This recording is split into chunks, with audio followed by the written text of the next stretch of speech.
All right, we got the State of the Union coming up here on Ohio Political News. Woo-hoo! It's going to be a good one. Get your popcorn ready, because this is going to get good. We got Trump coming on here. I'm going to switch over here for a minute. We have to. Bidenomics, the country's traumatized, and prices I might have to lower this a little. Have come down, but they're still very high from what Joe Biden left this. Okay, what do we want to do here? Is we're going to be just covering this whole thing tonight.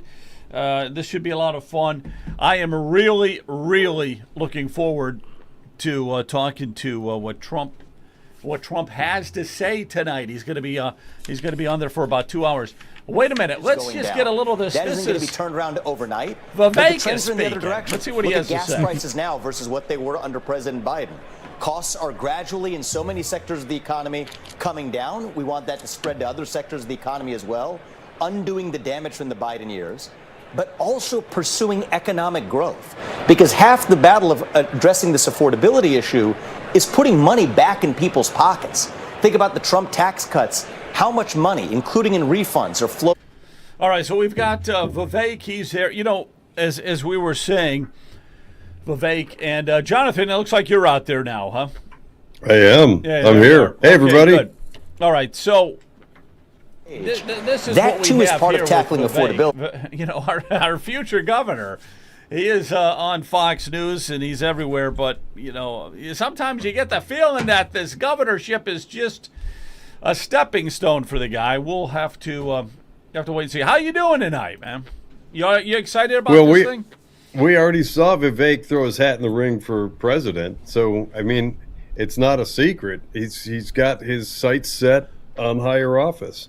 But, I mean, if he can step in, I know there are some reservations. I've heard them all about some concerns about Vivek as governor of Ohio. But I'm hopeful that he's able to step in and do some good things. I have some concerns about some of the other candidates as well, and not least of which is electability, whether or not they can get over the goal line. I liked a lot of the things that Heather Hill said when she came on. I have very big concerns about Casey Putsch. I'm just speaking personally, not on behalf of this show. These are my personal observations and opinions. I've been very quiet about Vivek Ramaswamy from the very beginning because I know more than most. But I think at this point we've got to set our sights on the most electable to try and keep the extremist far left out of office in the next election cycle. So what do you think about this speech coming up here tonight now? You know, a lot of Democrats are talking to boycott it. I was reading where it could be as many as 50 congressmen, Democrats, boycotting this speech. That's pretty disrespectful. Well, it's disrespectful. It's very disrespectful, but it's also good because maybe we can just give Trump a quiet room instead of all the mayhem and shenanigans. And just think of the message that it sent the last go around. That remember when Trump did the State of the Union address, and there was that young man that what was he, like 12, 13-year-old boy who had a series of brain surgeries. And the left, the Democrats, the leftists, they couldn't even stand and applaud the kid. What was his name? TJ? I don't remember his name, but I remember what you were talking about. Yeah, man, that was incredibly disrespectful for them. Incredibly I could not believe they couldn't even stand for a little boy suffering through brain surgeries who just wanted to be a cop. He wanted to be, and then when they presented him with the honorary Secret Service, man, it was an amazing thing, and the left just stayed seated there, stone-faced. I say, good riddance. Go, whatever you're going to do. Scream and shout into a bullhorn outside. Yeah, what are they doing? They're going to a different party, and I really couldn't care less what they're up to. But it says that they're going to the the People's State of the Union. I guess that started at 8:00. Don't really care. So it's just some move on, Midas touch, indivisible. It started at 8:00. Now, who will attend is Hakeem Jeffries. He's going to be there tonight. And Chuck Schumer both said that they would be there. Those are the minority leaders for the House and the Senate. And AOC said she's going to be not there. Not that I care again. I couldn't care less. But she's about the Well, only congresswoman that you really know from the Democrats. You can't really name too many of them. But let me just turn this on a second. Let me just see what the heck where they're at with this. I wonder if Trump is going to be on time here tonight or not. I guess we'll find out. But 1 second here. Let's just see. So we'll see what he can do. These speeches tend to be programmatic more than thematic. They tend not to. I don't want to hear Brett Hume. I couldn't. Brett Hume is not somebody I enjoy listening to at all. All right, what do we got? We got some of the dignitaries coming in or whatever. Yeah. Okay, so what's your expectations for this talk tonight? What do you think? Well, our expectations, Joe, I don't know if you saw it, but I sent you a text message with a link to a Facebook post from the White House. It came actually from the White House, and it has a bingo card for tonight. So there we go. Our expectations are all set. They have a bingo card that's actually hilarious. I think you need to see it, and you know what I'll do? Yeah, if you get a chance, put it up there. Let's take a look at it. So let's see, what is on the bingo card? Or did you send it to me? I'll take a look at it. It did. I sent it to you as a We're text in a message. productivity boom. See if you can pull it up and share it, because it's got some good stuff. Let's Wait, read did you through text the it to things. me or did you email it to me?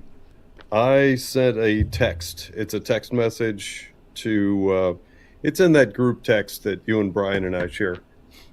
So you should be able to pull that up. Yeah, I'll do the same thing on my side. It's the official White House Facebook page. Okay, how are we going to get this on the air? How are we going to get this posted? Well, let me see if I can. If you send it to me in email, I will post it up. I just can't really do it through email. All right. If you can send it to me through an email, I'll post it. Yeah, because I have a lot of trouble posting with the text messages. All right, President Trump will be speaking very, very soon. We got the Vice President right there from Ohio, J.D. Vance, and all right. Some of the stuff that Trump is going to highlight tonight, and the SAVE Act. The SAVE Act is going to be one of them. That is so crucially important. And from what I heard, he is going to really pounce on that because he is still so incredibly ticked off as to what happened in 2020 with the election being stolen. Absolutely stolen. I was just showing something where, 23,000 dead people voted in Michigan and stuff. So they got to get the voter rolls under control because it's okay for every state to do their elections the way they want to do it, but they have to be accurate.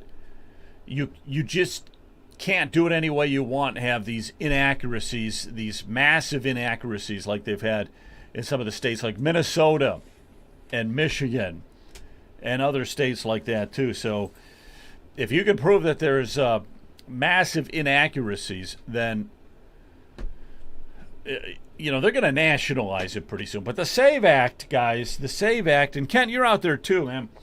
So Yep, I'm here. Yeah, you can chime in too, man. But the SAVE Act. Oh, here comes the Supreme Court. I forgot. This is a side show that is going to be awesome because Trump is like, I don't even want them to show up. He's like, I don't care if they show up or not. Yeah. And hey, Joe. I see the bingo card there. Let me see it. Yep, I got it pulled up. If you can switch back over to it. So here's Facebook. This is actually a post from the White House, and if you can read it, so it says, starts with Democrats rudely interrupt the speech. There's one on here, someone who married brother in the audience. We've got. After Olympic hockey loss, Canada becomes 51st state. There's some good stuff in here. Somebody had a little fun putting this together. Hey, we got a chat. If we do get any chats, like we got one right now. People's respect for the law. Please put those chats up. We want you to chat tonight too. We want to know what your thoughts on Democratic regime traitors need to be dismantled at all costs, along with the mainstream legacy media liars. Yeah, well, we were going to watch initially CNN because I just happened to grab that feed pretty quick, and it was like fingernails on a chalkboard. It couldn't take it anymore. That was What is that? Charles, yeah, he just went off. I mean, a very was, long comment. I don't know how he wrote that fast, but he had Wow. a bunch That to was copy say. and It's in the paste or something. Wow. Facebook. I thought there was a limit. There's a character limit, or I'm thinking of Rumble. Rumble only allows you to put in like 180 characters or something. President Donald Trump is the greatest president of modern time. He's the greatest president, period. And we got to put him on Mount Rushmore. He was labeled as the third greatest president by Republicans, right behind Washington and Lincoln. I got to put him ahead of both of those because, looking forward to tonight. You better believe it. You better believe it. Why does Robert's face look be, all crunched up like that? What? His face looks all crunched up. He's got a fake smile stuck on his face. It was very awkward looking. Yeah. All right, we've got the chamber there.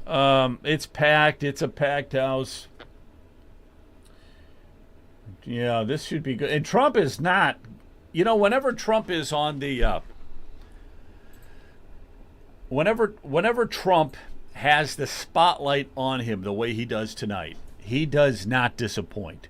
He thrives on this, and there's just going to be so many people watching tonight. And he sounded really calm, and There's his son. I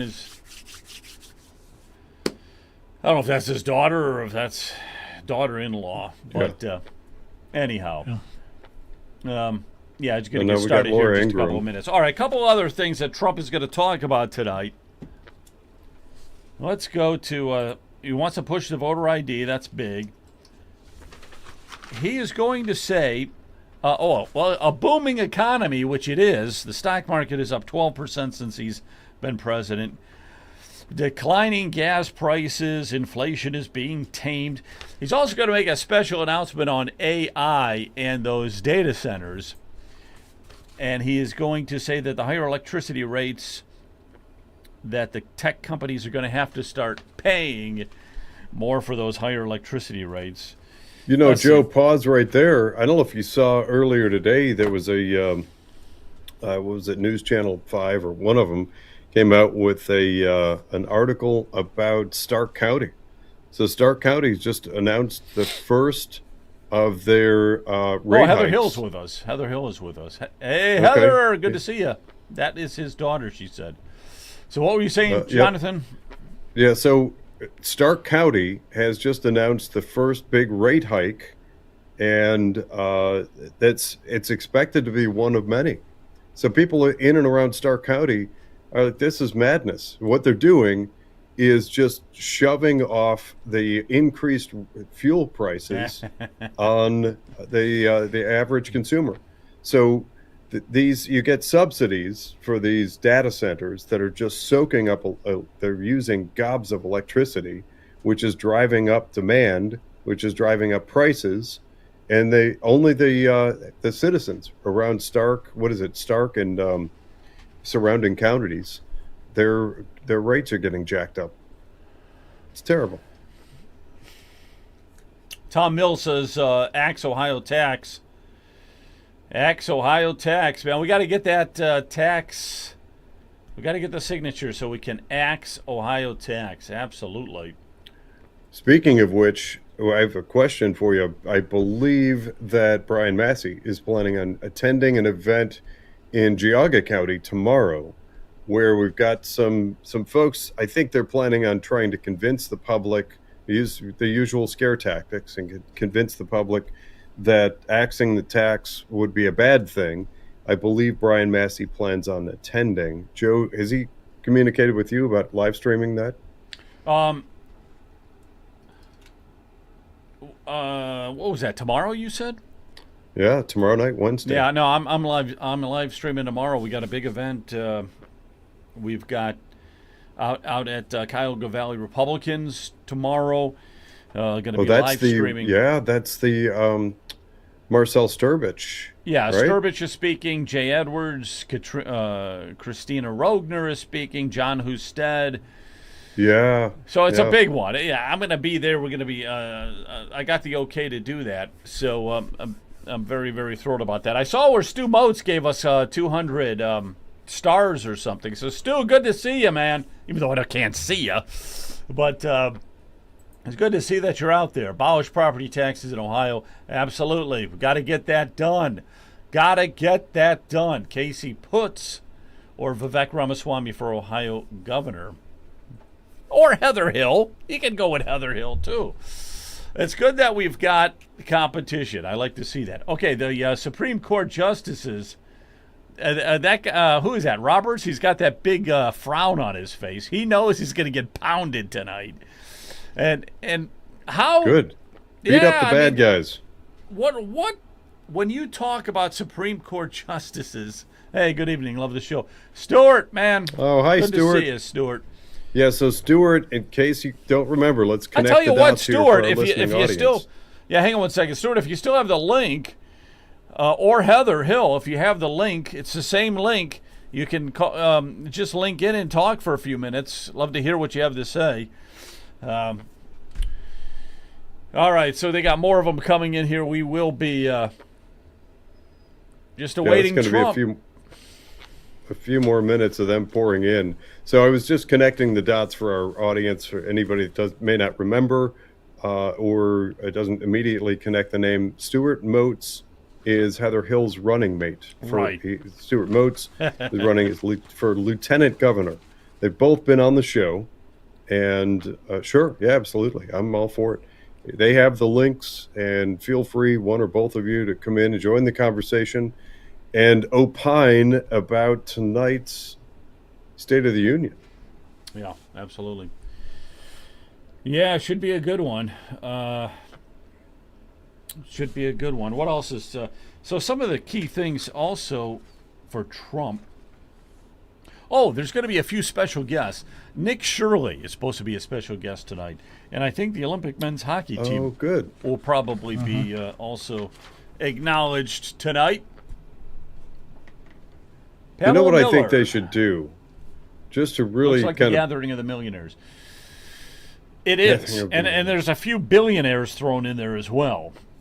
Heather Hill, absolutely. We're trying to find... Put that back up a second, would you? I think she said we're trying to find the link. Yeah, trying to find the link. Maybe Stuart... I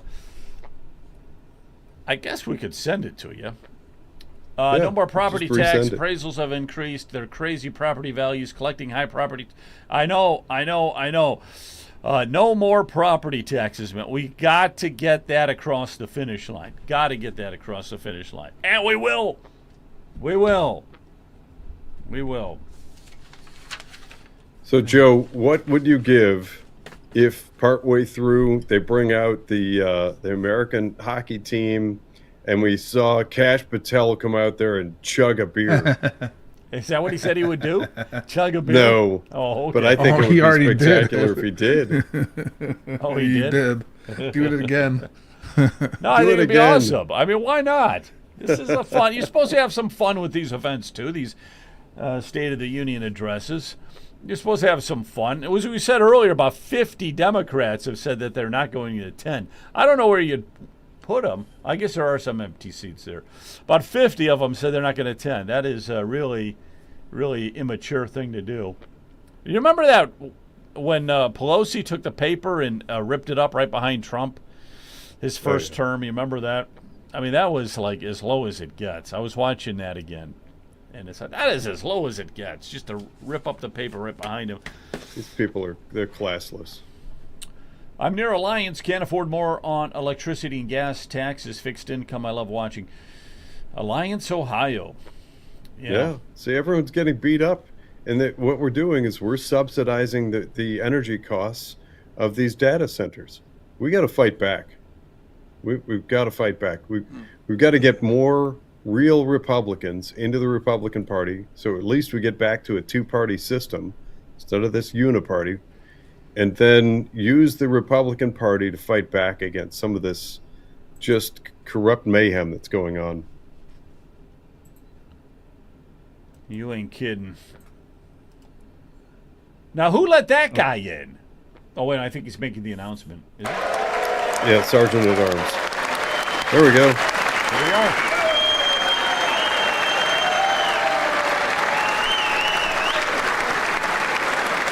Good timing.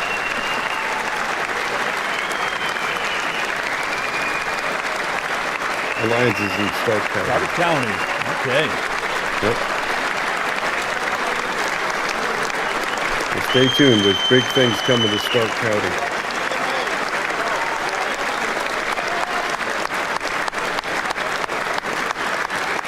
What's funny is it's going to take Trump a while to get to the podium. He's got to shake everybody's hand. And he forgets anybody, they're going to feel left out. You know, that goes. Right?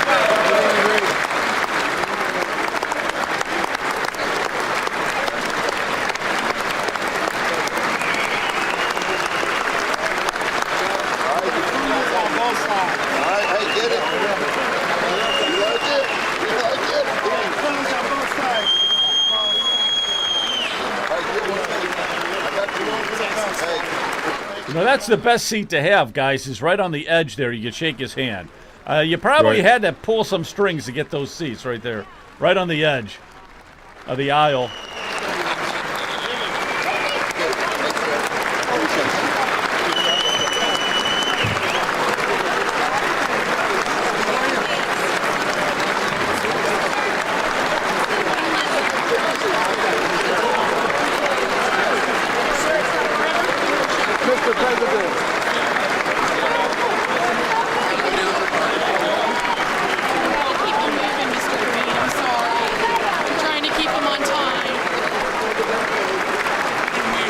People are doing their photo ops.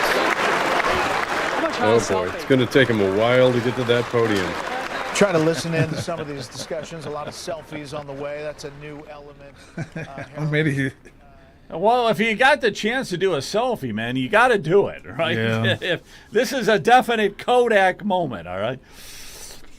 How do you guys feel about the this coming up election for Trump to not worry about being impeached again? I mean, the I know midterms. The Democrats the are trying. midterms. What do you absolutely? Do you think we're gonna be okay, or do the Democrats really wish have a chance to take?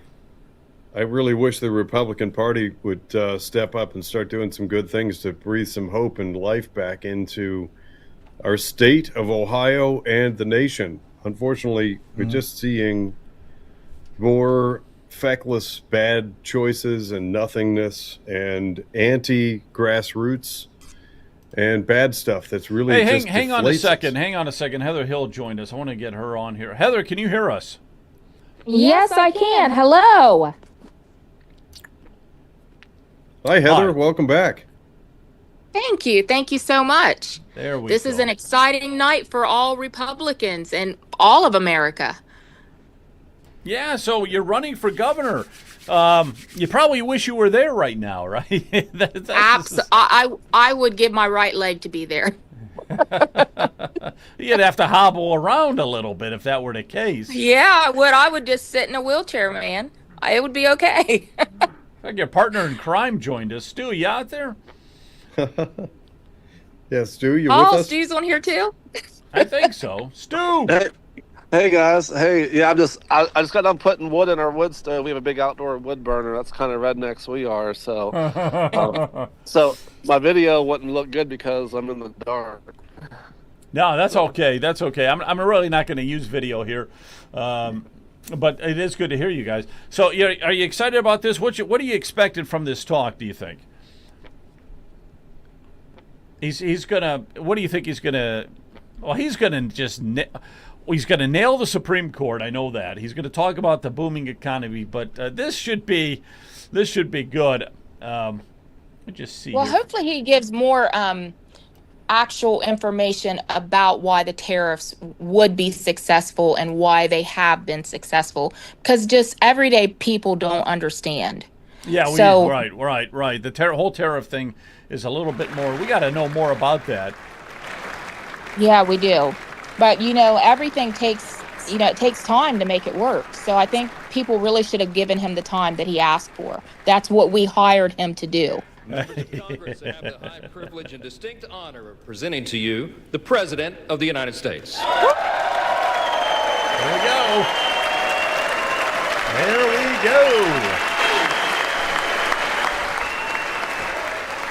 Got to get a little confetti going here. Absolutely. Big night for President Donald J. Trump, the 45th and 47th President of the United States. Hey, wait a minute. He was 45 and 46. Don't forget that. There's going to be a lot of clapping. Well, thank you that's very on the much, bingo everybody. card. It's really an honor. Speaker Johnson, Vice President Vance, First Lady of the United States.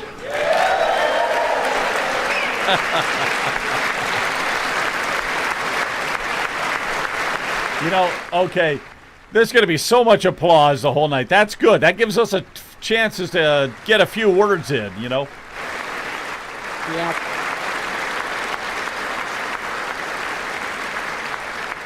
I mean, obviously he's going to talk Second Lady about of the United States. all the peace deals that he made and just all the wins that he had.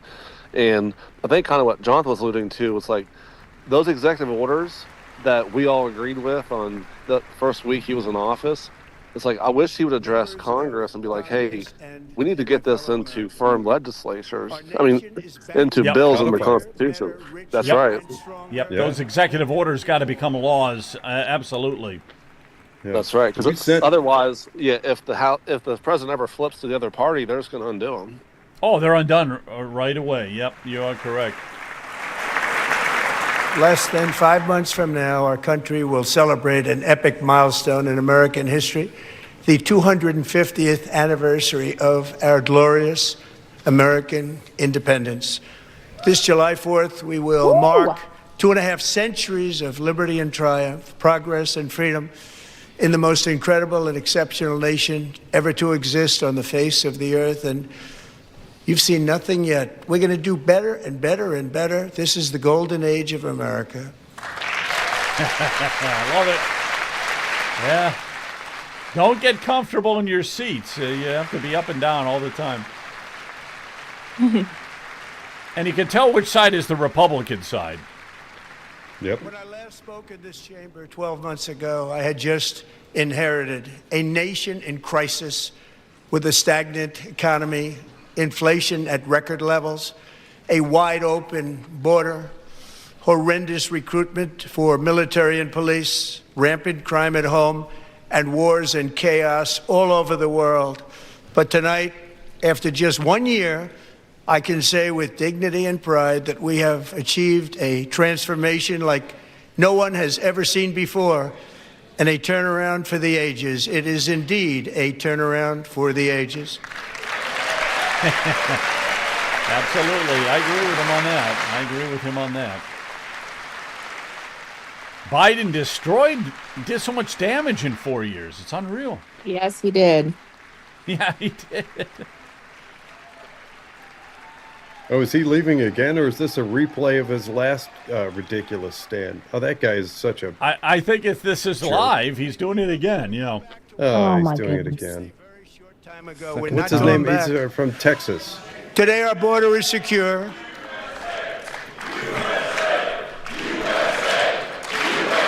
Everyone's got a grandstand. Well, he gets himself on, he gets himself noticed, and that's probably all he wanted to do. Yeah. Our spirit is restored. Inflation is plummeting. Incomes are rising fast. The roaring economy is roaring like never before. And our enemies are scared. Our military and police are stacked. And America is respected again, perhaps like never before. Yeah, as retired military, that's a big thing, to be respected and have a good commander-in-chief. Absolutely. Absolutely. Oh, yeah. Well, the commander-in-chief of Biden, wasn't that like a guy that was wearing a dress or something? Poured across our borders, totally unvetted and unchecked. I wouldn't put it past him at all. What's that? I said I wouldn't put it past him. I thought he was. Yeah, the admiral or whatever. I think it was a guy that changed he was a general. to a woman. That was Miley. General Miley. There's Secretary of In the War. past 9 months, 0 illegal aliens have been admitted to the United States. You can't do any better than that. Yeah, that was Pete Hegseth. There he is. There's Hegseth. Oh, yeah. I like him. Solid. But we will always allow people to come in legally, people that will love our country and will work hard to maintain our country. That's right.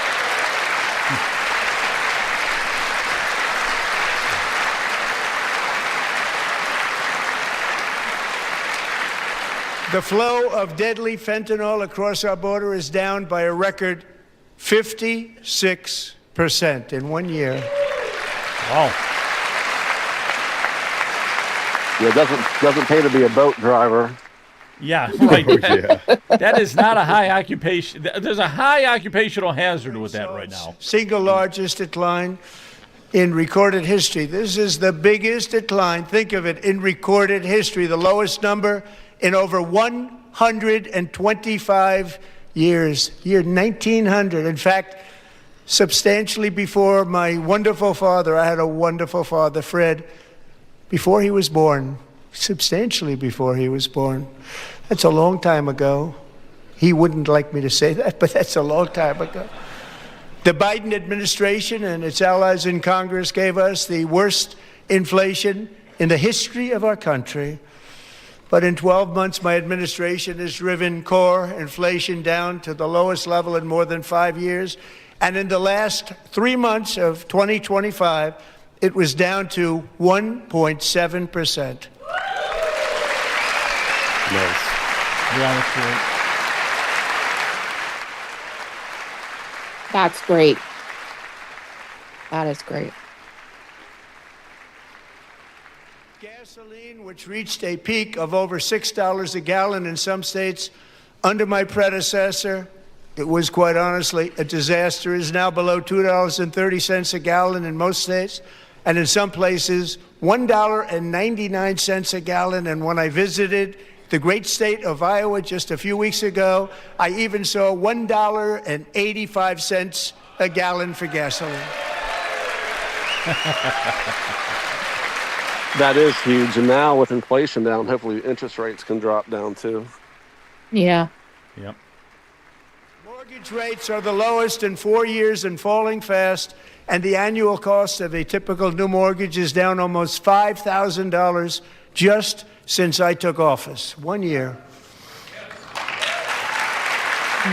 We got to tackle banks. It is amazing that he's only been president solve for a the year. Biden-created Very housing amazing. problem well, at the same time protecting the values of those people who already own a house that really feel rich for the first time in their lives. We want to protect those values. We want to keep those values up. We're going to do both. And we are going to keep it that way. The stock market has set 53 all-time record highs since the election. Think of that, 1 year. Boosting pensions, 401ks, and retirement accounts for the millions and millions of Americans. They're all gaining. Everybody's up, way up. In 4 long years, the last administration got less than $1 trillion in new investment in the United States. And when I say less, substantially less. In 12 months, I secured commitments for more than $18 trillion pouring in from all over the globe. Wow, that's amazing. That is amazing. Yeah, and that we got to tap into some of that 18 trillion, right? Here in Absolutely. Ohio. Absolutely. That's what we've been talking about. Yeah, we need to bring some of that manufacturing production back to Ohio. And part of that, part of that 18 trillion, we need to bring it here to Ohio. Yep. A short time ago, we were a dead country. Now we are the hottest country anywhere in the world, the hottest. How come the Democrats aren't standing? I don't get it. Where's Joe Biden? Where is Biden? Sleepy Joe, it's past his bedtime. Yeah. As thousands of new businesses are forming and factories, plants, and laboratories are being built, we have added 70,000 new construction jobs in just a very short period of time. It's getting bigger and bigger and stronger. Nobody can believe what they're watching. American oil production is up by more than 600,000 barrels a day, and we just received from our new friend and partner, Venezuela, more than $80 million barrels of oil. Oh, wow. Nice. That's They amazing. rebuild the surplus, the emergency surplus. Yep.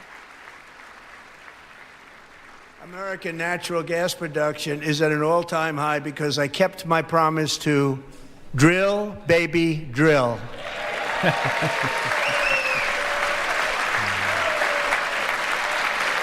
Up, down, up. We get a lot of exercise. A lot of exercise tonight. Up, down, up, down. More Americans are working today than at any time in the history of our country. Think about that. Any time in the history of our country, more working today. And 100% of all jobs created under my administration have been in the private sector. Wow, that's true. That is true because he's gotten rid of a lot of the public sector workers. You know. Hopefully he'll get rid of a lot more, too. We ended Yes, DEI in America. Thank God. Woo. Get all the harmful, destructive garbage out. We cut a record Absolutely. number of job-killing regulations, and in 1 year we have lifted 2.4 million Americans, a record, off of food stamps. That's amazing right there. That's really good. That's great. And gotta get them off food stamps. One way or Yeah, another. we do. Members of Congress, the state of our union is strong.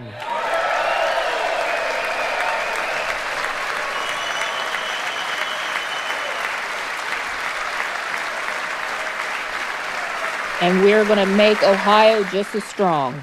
That's right.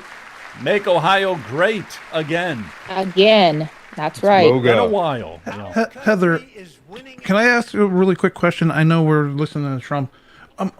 As we're watching this, how do you feel working with Columbus as a governor? What are your thoughts of how are you going to be kind of working together on both, sides of the aisle?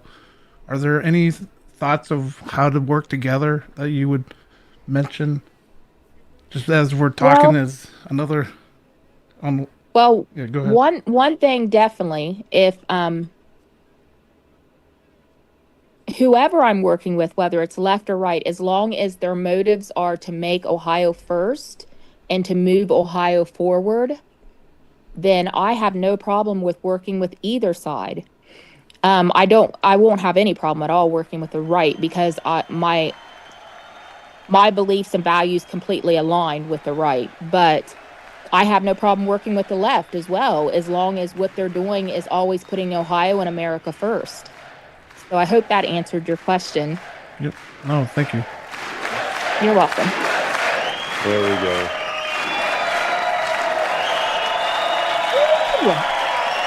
Well, as we've seen, like the Brian Massey and stuff with the abolished property taxes, I mean, that's not a left or right issue. That's an every Ohioan issue. So Absolutely. So it's like That we're is such, true. we're such big supporters of that if we can get that on the, on the ballot, get it passed, and have a governor in place that's fully supported from day one. I mean, you talk about working on both sides of the aisle. All ships will rise with that tide. Right. Yeah, absolutely. That is not That's a good example. That is not a Amen. partisan issue. It is. Abolish the property taxes. That nonpartisan. And the data centers, that's not a partisan issue. No. Neither is us working with and supporting our law enforcement and ICE agents. So, Well, it shouldn't be, it's, but it kind of is. well, it definitely shouldn't be. And that's what I mean when I say bringing common sense back to the governor's office and working with everybody that has the agenda to keep America first and make Ohio first. Heather, I know you've got one issue that looms large. I've seen the videos where you talk about carrying firearm, and you're very supportive of Second Amendment, which is greatly appreciated. The left are dead set against that. They are really, for lack of a better way of putting it, they're gunning for our guns. That is true. A lot of them are. that's something that I absolutely will not waver on. And Stu is the same way. We take our Second Amendment very seriously. As you know, I own ARs, I own guns of every kind. And I believe that that is our American right, and we're going to make sure that it is always protected in the state of Ohio. Big congratulations to Beautiful. Team USA. But I have to say that, and I told them this, and we took a vote of the team. I said, anybody votes no, I'm not doing it. So they stood there, and they weren't about to say no, because I've never seen a goaltender play as well as goalie Connor Hellebuck.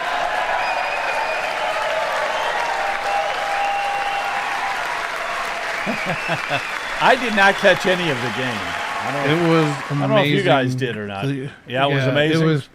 They outscored or outshot, or Canada outshot the U.S. by almost 20 shots, and still won. It was so the goalie played a big part in it. Sounds big like. part of the game. Yeah, he won the game for him. Is that right? Wow. 46 shots on goal, and I asked him, the one shot, the one where you put your stick in the back and it hit the neck of your stick and bounced off. Do you practice that, or was that a little lucky? He refused to answer that question. But I just want to tell you that the members of this great hockey squad will be very happy to hear, based on their vote and my vote, and in this case my vote was more important, that I will soon be presenting Connor with our highest civilian honor, which we will be given, and which has been given to many athletes over the years.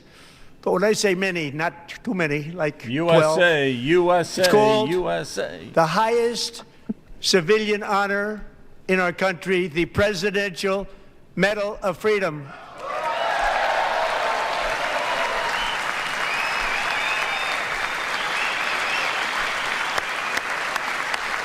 Bless his heart. You know, he has to be so proud.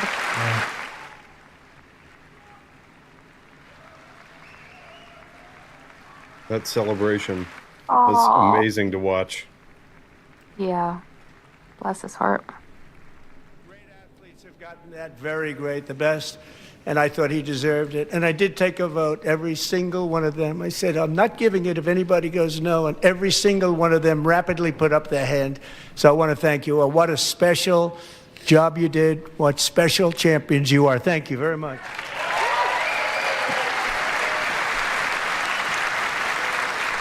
It kind of reminds me when he presented Rush Limbaugh. Rush, yes, that's what I was thinking, Stu. I was thinking the same thing. That was pretty amazing. It was. And he passed away 5 years ago. I'm also pleased to Rush. say that the next time the Olympic torch is lit, it will be here in America for the 2028 Olympics, and it's the summer version right in Los Angeles. We're going to do a good job in Los Angeles. And you know, this is bringing back American pride. And this is what our kids and our school system needs to see. And be proud of who we are, and be proud of our country, and proud of our president. Amen. Do you guys ever remember doing this kind of stuff before Trump actually introducing people? I mean, they probably did, but I don't remember that as much. Did they do that at the State of the Union? Or I don't think people watch that- too many of the State of the Unions prior to Trump. That's the problem. This is like new stuff. that to might us be here. it. Yeah. It was always boring before Trump. Oh, it was massively boring. And now I've got them because I got the Olympics and I got the 2026 FIFA World Cup, and I wanted to claim the 250th, but I didn't get away with that one. I couldn't claim that one for myself. But we're getting the World Cup, so we have the World Cup and the Olympics coming, and that is exciting news. Oh, absolutely.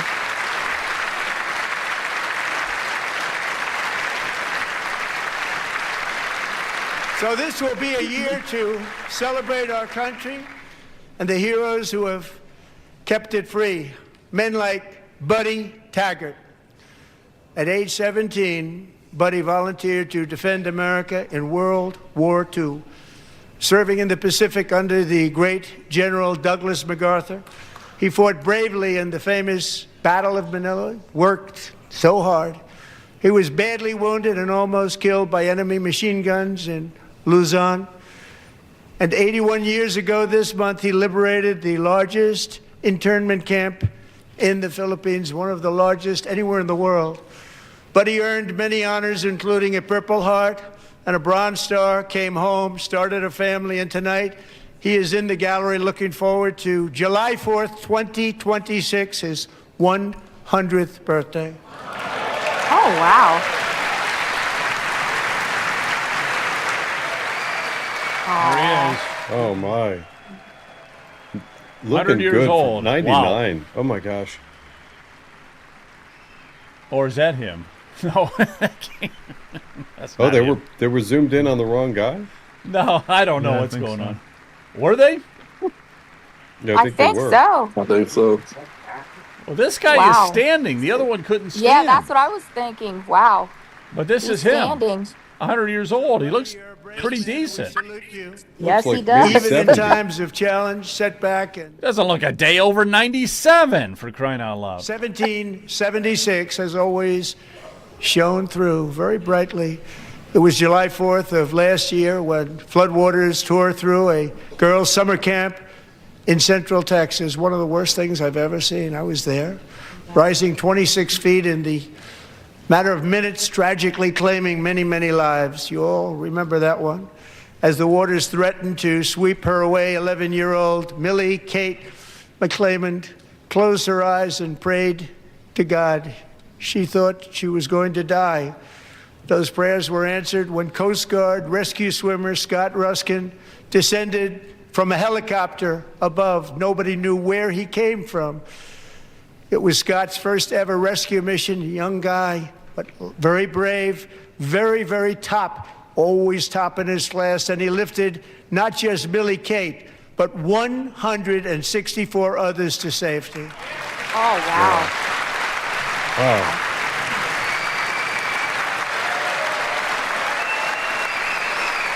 Now that's amazing. Oh, hey, the Democrats learned their lesson. This time they're standing and clapping.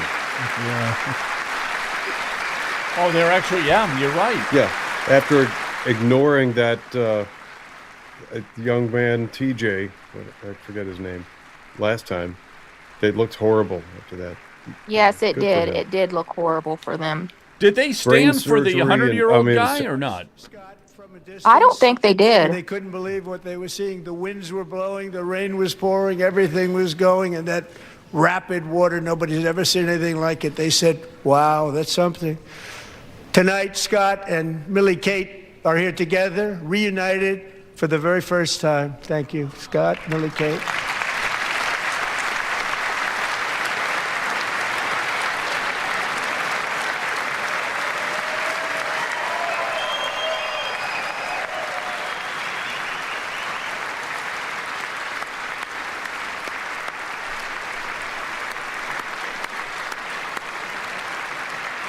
Hey guys, I've got an early radio show. I've got to hop And off. Petty Officer Ruskin.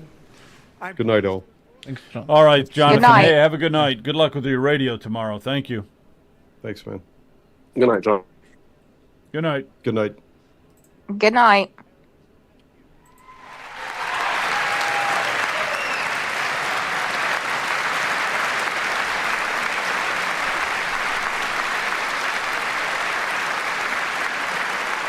And I'd like to have the military aide to please come down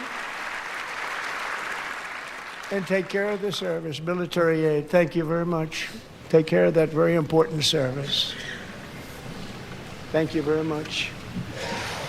From 1776 to today, every generation of Americans has stepped forward to defend life, liberty, and the pursuit of happiness. And they're really doing it for the next generation.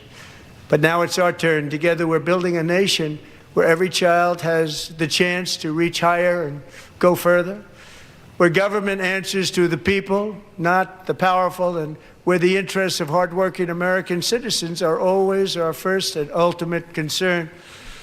That is the debt we owe to the heroes who came before us, and that is the promise we must keep to America for our 250th year. Last year, I urged this Congress to begin the mission by passing the largest tax cuts in American history, and our Republican majorities delivered so beautifully. Thank you, Republicans. Thank you, Republicans. Thank you. Yeah, not surprised only one side of the room standing on that one. Yeah, right. I wouldn't expect the Democrats to be standing up. Although that one lady in red keeps standing. She must be a Democrat, right? Every single one of them voted Or she against missed her these seat really assignment. important. What's Yeah. that? What's that? She's wearing the wrong colors. Oh, I said, I mean, maybe she got her Yeah, seat that doesn't assignment make mixed sense. up. She's dressed in red and she keeps standing up. And maybe Maybe she's that sitting was in the the only wrong seat side and doesn't available. realize it. That was probably the only seat available. But we held strong, and with the great, big, beautiful bill, we gave you no tax on tips, no tax on overtime, and no tax on Social Security for our great seniors. There's no sombrero for good old Chuck. What's that? There's no sombrero for Chuck. Yeah. And we also made interest on auto loans see any. tax deductible the tonight. first time, but only if the car is made in America. Love it. Absolutely. America first. Recently in Pennsylvania, I met Megan Hemhauser, a devoted mom who's homeschools her children, beautiful, 2 children, during the day while waiting tables at night as her husband works overtime operating very heavy equipment. Megan is here this evening, and she's happy to tell you that she is so much richer because with no tax on tips, no tax on overtime, and our expanded child tax credit done again by Republicans, Megan and her husband will take home more than $5,000 extra just for the year, cutting her tax bill in more than half. Wow, that's great. Megan, please stand up. We're fighting for you, Megan. Oh, please stand up. She's Aw. standing. She looks so embarrassed, bless her heart. Thank you, Megan. We're fighting for you, Megan. Under our bill, parents like Megan can also activate their children's brand new Trump accounts. And I didn't name it. Trump accounts. I did not name that.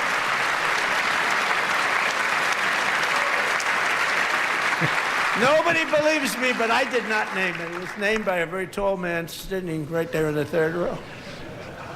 Nice man, a good man. Tax-free investment accounts for every American child. This is something that's so special and has taken off and gone through the roof. Millions will be pre-funded courtesy of the U.S. Treasury and private individuals like Michael and Susan Dell, who have donated $6.25 billion to fund the Trump accounts for 25 million American children. They're great people. That's great. You know, Stu and I were just talking about giving back to the community and how important that is. How much was that? Did he say billion? He said 6 billion, 25 million. Did he say 6 billion? 6 Yeah. billion. Just Who's got that kind of cash to just give out? 6 billion, 25 million. That's called the American dream. He sold a lot of computers, a lot of those laptops, so I congratulate him on that, but I really thank him and Susan, as well as others like Brad Gerstner, a very tremendous guy. He was behind it right from the beginning. Brad Gerstner. Thank you, Brad. Yeah, to be that selfless and share your wealth like that. That's what we should all be called to do. That's right. Yep. Modest additional contributions.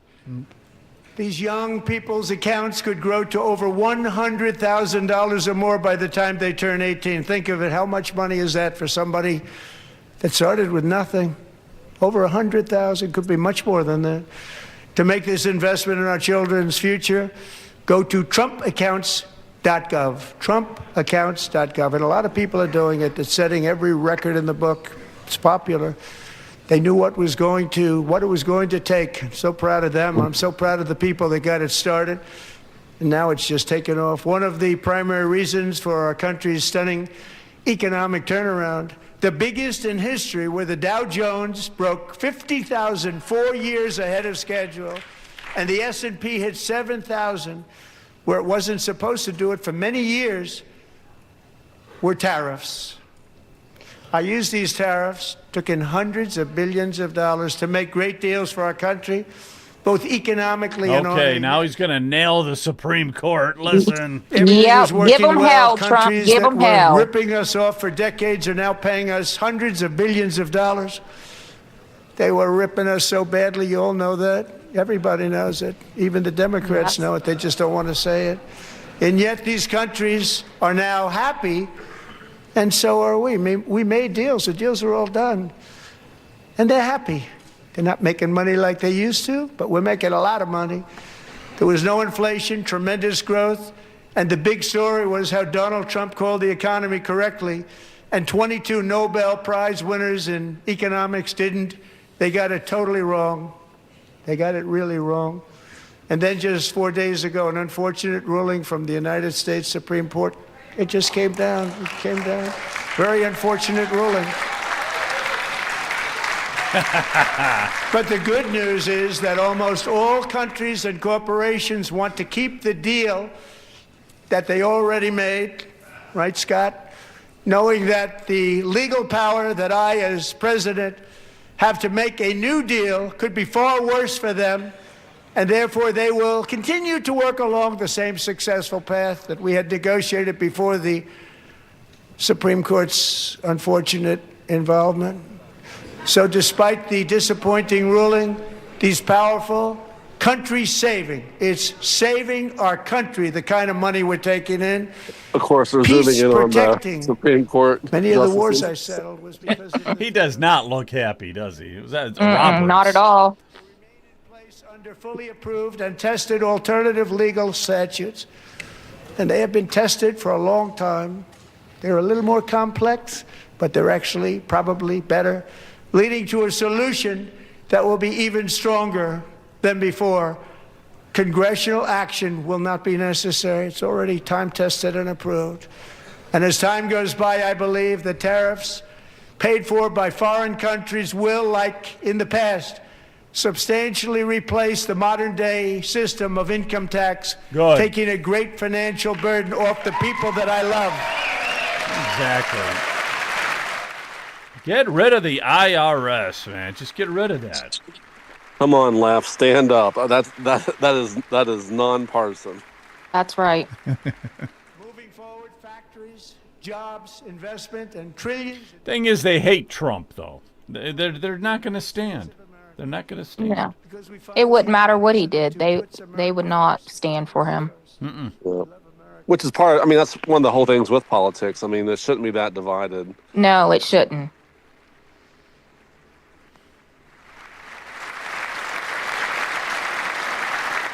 For decades before I came along, we had the exact opposite. From trade to healthcare, from energy to immigration, everything was stolen and rigged in order to drain the wealth out of the productive, hardworking people who make our country great, who make our country run. Under Biden and his corrupt partners in Congress and beyond, it reached a breaking point with the Green New scam, open borders for everyone. They poured in by the millions and millions from prisons, from mental institutions. They were murderers, 11,888 murders. They came into our country. You allowed that to happen. And record-setting inflation that cost the typical family $34,000 in just a speck of time.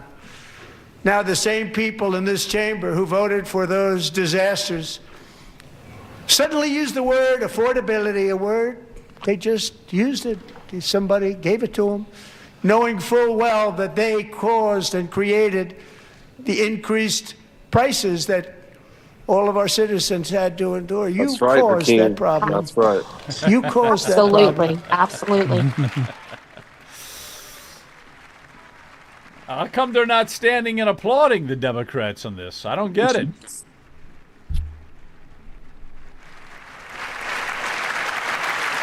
That is crazy, that whole affordability. They keep talking about that, but just like President Trump was saying there, it was printing all that money during COVID and all that nonsense. That's what drove up the unaffordability.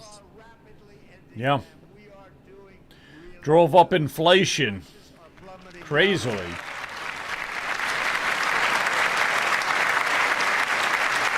When is she going to retire? When is she going to retire?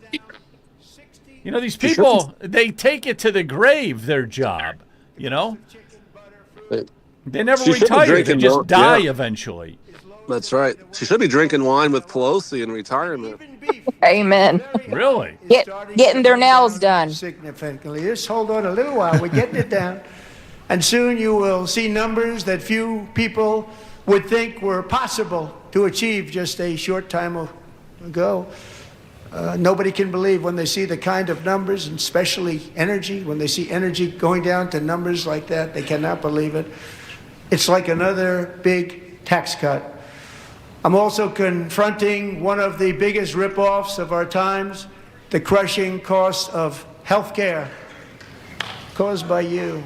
Since the passage of the Unaffordable Care Act, sometimes referred to as Obamacare, big insurance companies have gotten rich. It was meant for the insurance companies, not for the people. With our government giving them hundreds and hundreds of billions of dollars a year as their stock prices soared 1,000, 1,200, 1,400, and even 1,700%, like nothing else.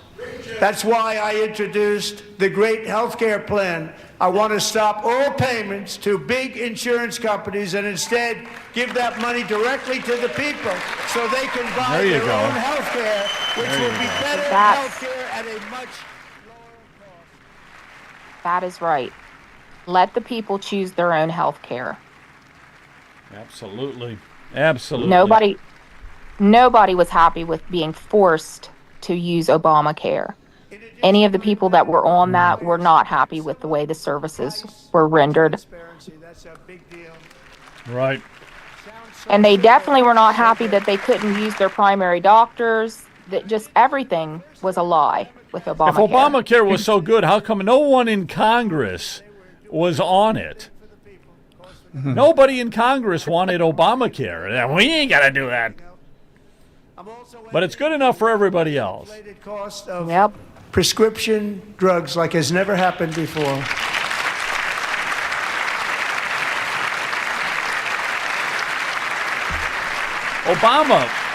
Obama wasn't even on Obamacare. Tried to do it, but they never could. They tried.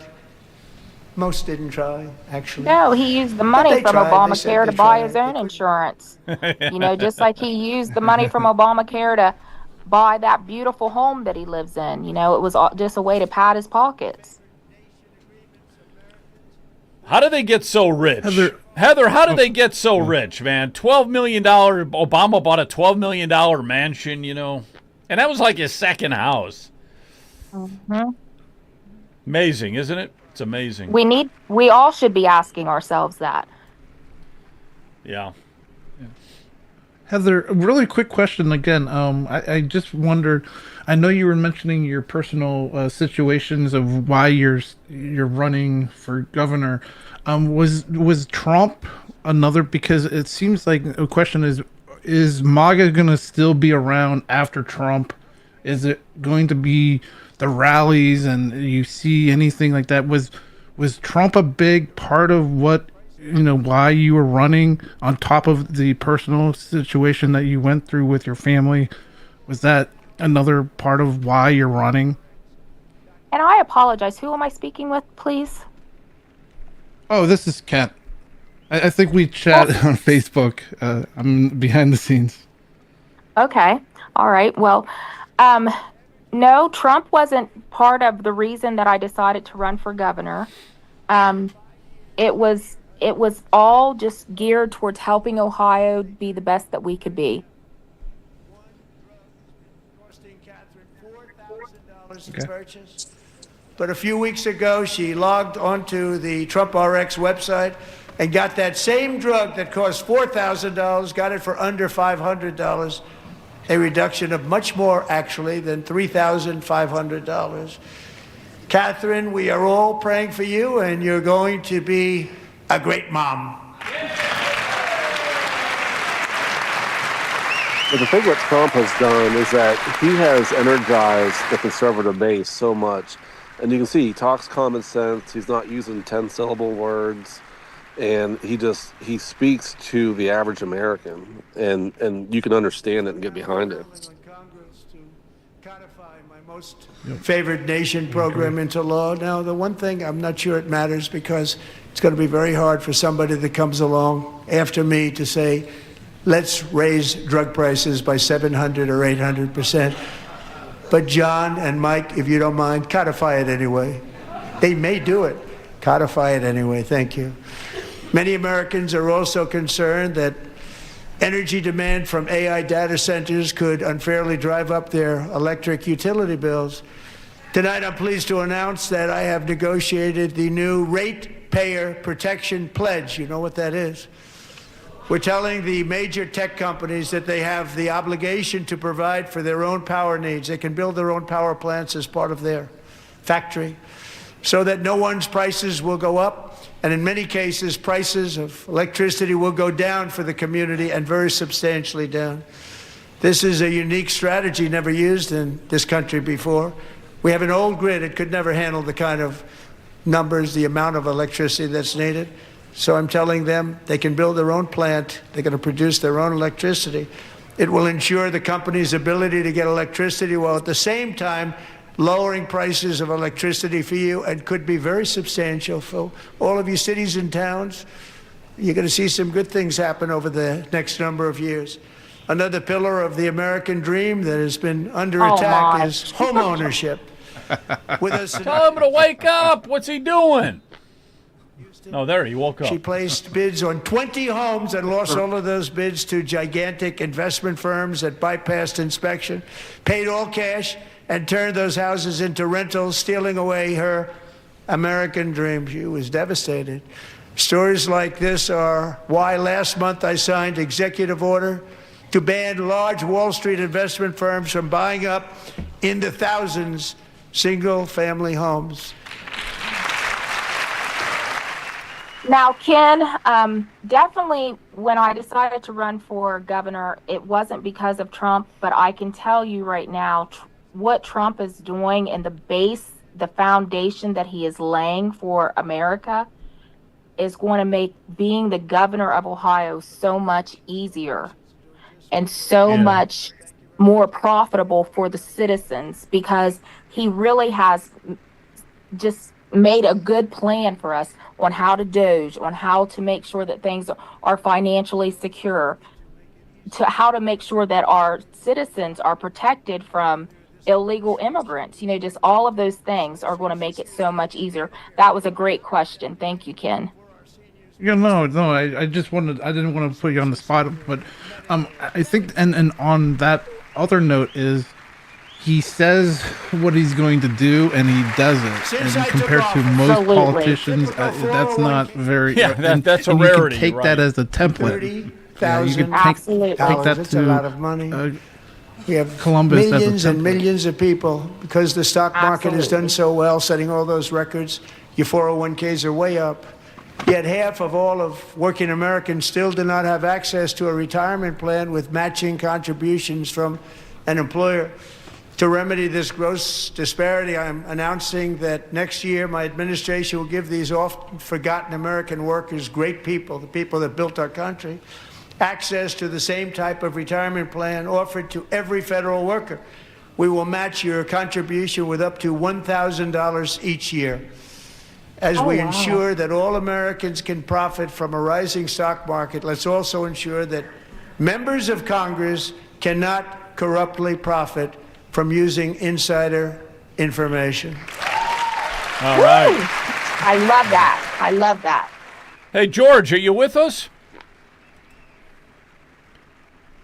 Yes, sir. Here I am.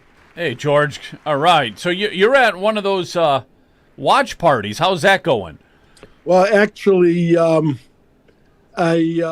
one, there was hardly any parking spots. The place was packed, and Really? I Wow. I had to talk to my attorney on one of my clients selling his business for a ton of money. So I had to deal with that first because obviously, as you know, I'm a high level consultant on these kind of issues. Sure. So, but I did listen to the speech driving, and my criticism is, first of all, President Trump always talks in superlatives. So when he's talking to the average public, yeah, gas prices in some places are down to $1.69, to $1.99. No, our gas prices here are still $2.89. He should say the average is this, and it's running about $2.89 and coming down, because $1.69 in some backwater in Iowa doesn't mean anything to me. You need to talk, generally that's more applicable to the bulk of your audience, not the least of your audience. The second of all, President Trump loves to spend money. Yeah, it's nice to set up these retirement plans and put another 1,000 in everybody's account, but our national debt is pushing 40 trillion. So he's not Santa Claus. He's not Uncle Sugar. He's not, he needs to become, in my book, a little bit more constitutional, a little bit more humble, a little bit like my favorite president, George Washington, a little bit more, I don't say religious, but a little bit more, less bravado and less bragging. And he needs to get his scripture down a little bit more. I'm not the greatest, scripture and Bible teacher, but some of his comments, you could tell he went to church at what was the name of the guy in New York? What was his name? The guy that was just really talking about the power of positive thinking, that kind of stuff. So a lot of little things annoy me, but obviously I like his policies 82.74% of the time. He could do a little bit better, be a little bit more constitutional, a little less bragging. And you could tell, like I said, he sat at the hand of Norman Vincent Peale, and they need to stop applauding for everything and chanting USA. It's not very professional for Congress. We look like amateur hour over here. This is serious business. We're serious adults. This isn't a high school pep rally where you're trying to bang the cheerleader, So, traveling at 60 miles an hour or more. But I still like the guy. Let in by Joe Biden and yeah, I mean he has been doing a good job. He has been doing a good job. California. Yeah, I mean he could do better if he was just, like I said, a little bit more humble and a little bit more if he gets a little criticism, he fires the person right away. Yeah. Everything's a superlative. I mean, come on, this isn't high school. Yeah. This is serious business. We have $40 trillion in debt. We have electrical grid infrastructure that if we got EMP'd, we'd be back in the Stone Ages. We have Chinese controlling, our biggest meat industry, some of our agriculture. We have enemies all over the place who'd love to see us go down. And again, he's building up our military, which is good. But there's still a lot of problems he's not addressing. Illegal aliens do not speak English and cannot read even the most basic road signs as to direction, now he's speed, talking about danger, illegal aliens or let's see. location. That's why tonight I'm calling on Congress to pass what we will call the Delilah Law, barring any state from granting commercial driver's licenses to illegal aliens. There you go. That's a good way to get them deported. That's too, awesome. Yeah, that is awesome. Got to And start hi, doing George. it. I'm Got to Heather. start doing it.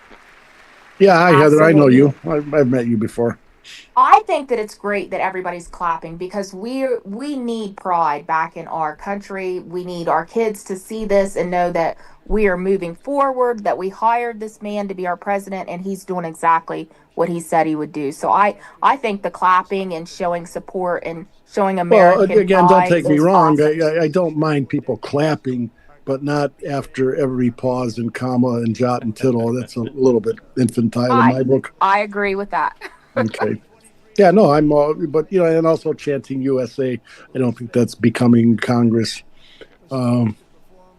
I couldn't see John Quincy Adams when he left the presidency and was in the House of Representatives chanting USA.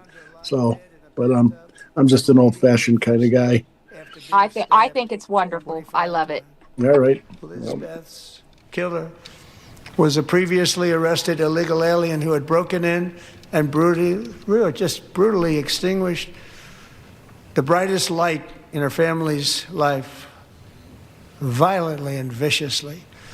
Her heartbroken mother is in the gallery to remind everyone in this chamber exactly why we are deporting illegal alien criminals to our country at record numbers, and we're getting them the hell out of here fast. We don't want them. Getting him the hell out of here and fast, Yeah, I like when he throws a little deserves a at it, round too. of applause. That deserves a round of applause. Yeah. Democrats aren't applauding, though, for some reason. I guess they're happy having illegals here. Yeah. Did he introduce Erica Kirk and the hockey team already? Yeah, the hockey team was up there, yep. We can never forget that many in this room not only allowed the border invasion to happen before I got involved, but indeed they would do it all over again if they ever had the chance. If they ever got elected, they would open up those borders to some of the worst criminals anywhere in the world.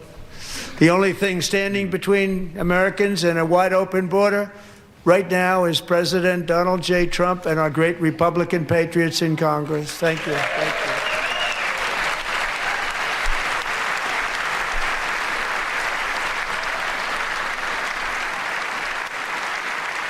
Yeah, the Democrats get in again, it's going to be disastrous. Oh, my gosh. Have cut off all funding for the Department of Homeland Security. It's all cut off. Yeah, because their main objection is going to be to undo everything that he's done. The first one costing us To undo everything, right. on GDP. Yep. 2 points we lost on GDP, which probably made them quite happy, actually.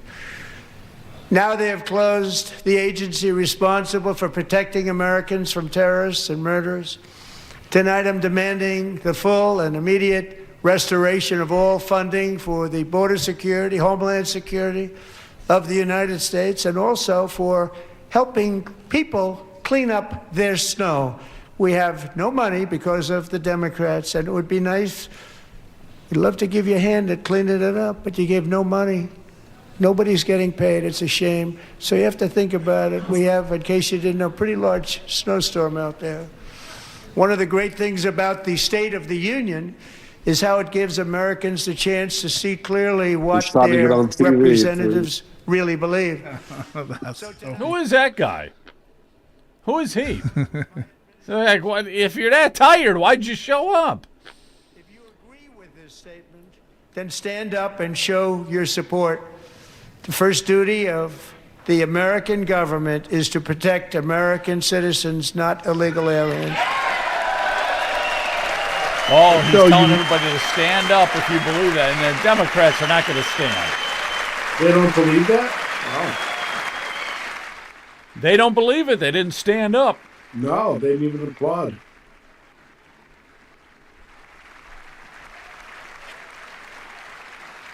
So, Joe, you mentioned if the Democrats get back in, they're going to reverse everything Trump did. Right. And that's going to be the Republican Congress's fault because he's doing everything by executive order.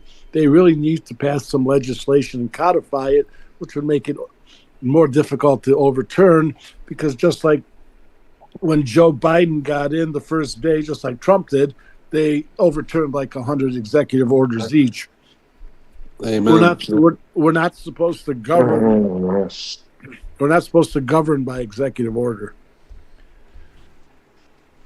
No, we're if not. Trump, That's if correct. Trump didn't govern by executive order, nothing, zilch, would have been accomplished. That's not Zilch. that's not what I said, Joe. I said that's fine that he does it, but it needs to be codified. I mean, to get the ball rolling, he needed to change Biden's executive orders, do some, but they're going to change his if they get back in, because we have a majority in Congress and they're not codifying these executive orders. I know. I got you. And Okay, I that's all don't I'm saying. understand why they are not doing that, though.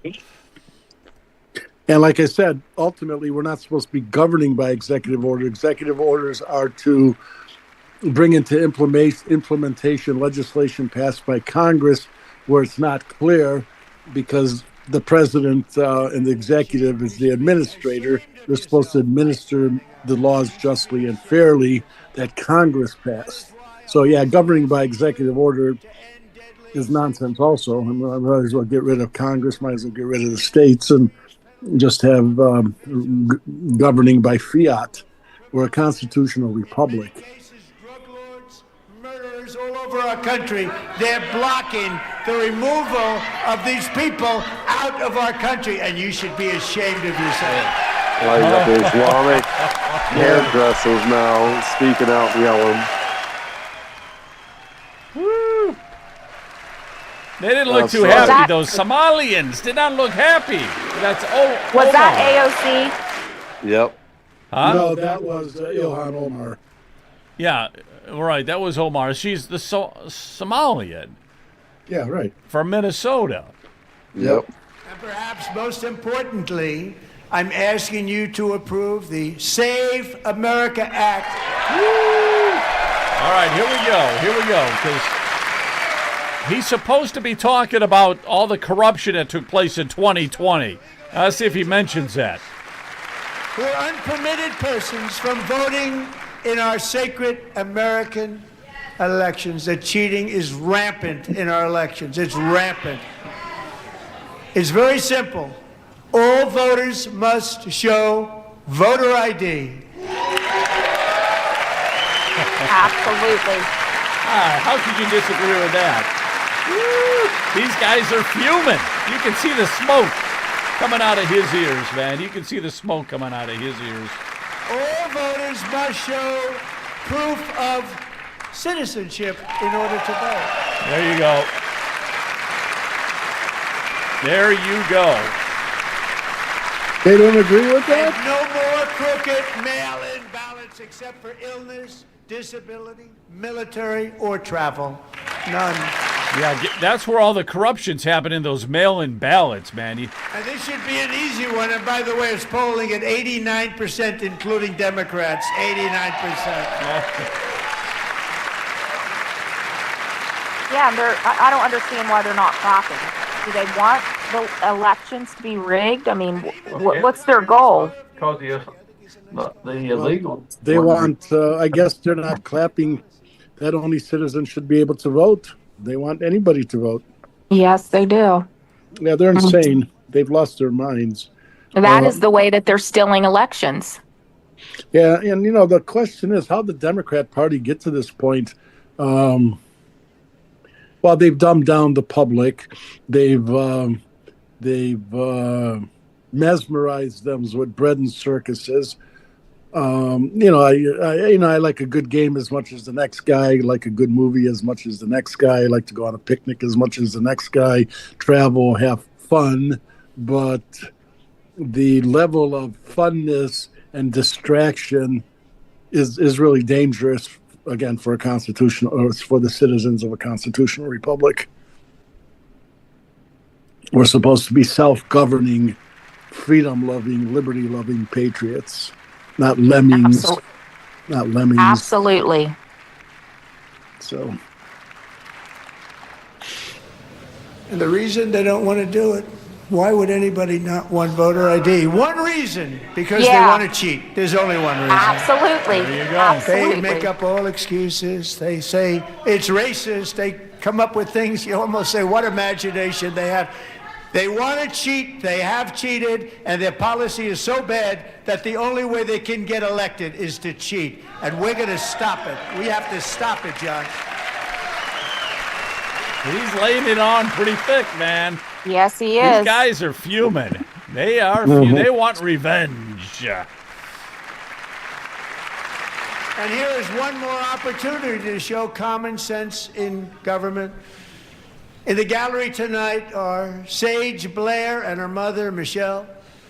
In 2021, Sage was 14 when school officials in Virginia sought to socially transition her to a new gender, treating her as a boy and hiding it from her parents. Hard to believe, isn't it? Before long, a confused Sage ran away from home after she was found in a horrific situation in Maryland. A left-wing judge refused to return Sage to her parents because they did not immediately state that their daughter was their son. Sage was thrown into an all-boys state home and suffered terribly for a long time. But today, all of that is behind them because Sage is a proud and wonderful young woman with a full-ride scholarship to Liberty University. Sage and Michelle, please stand up.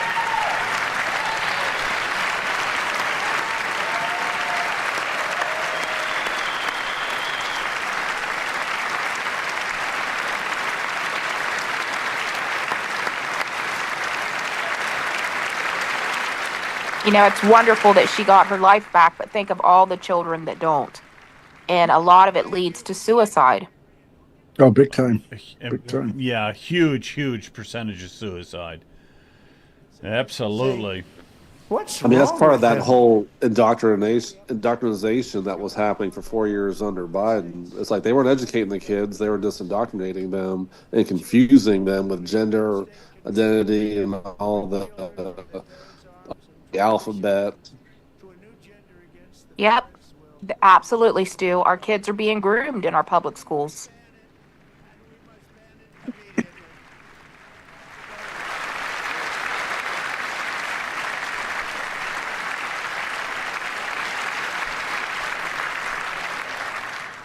Look, nobody stands up. These people are crazy. I'm telling you. They're crazy.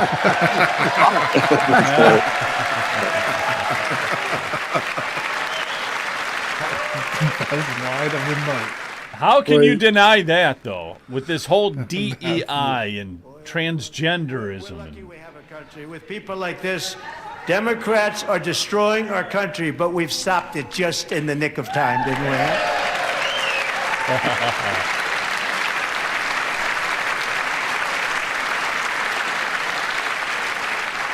The problem is there's a lot of Democrats out there No who one aren't cares crazy like these people, but they're still Democrats because, oh, my grandfather was a Democrat and I'm a union guy.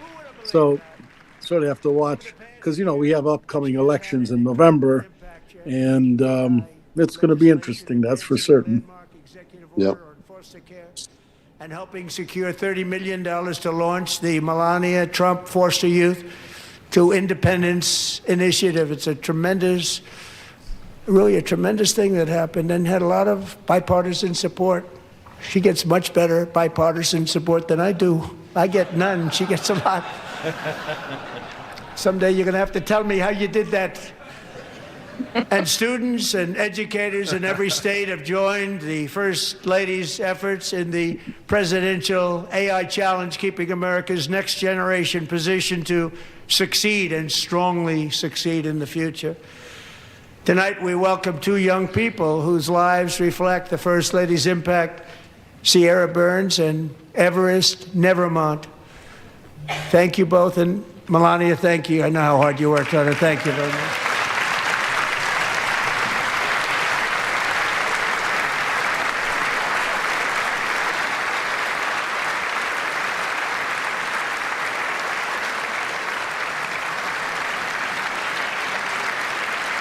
So who's the designated survivor tonight?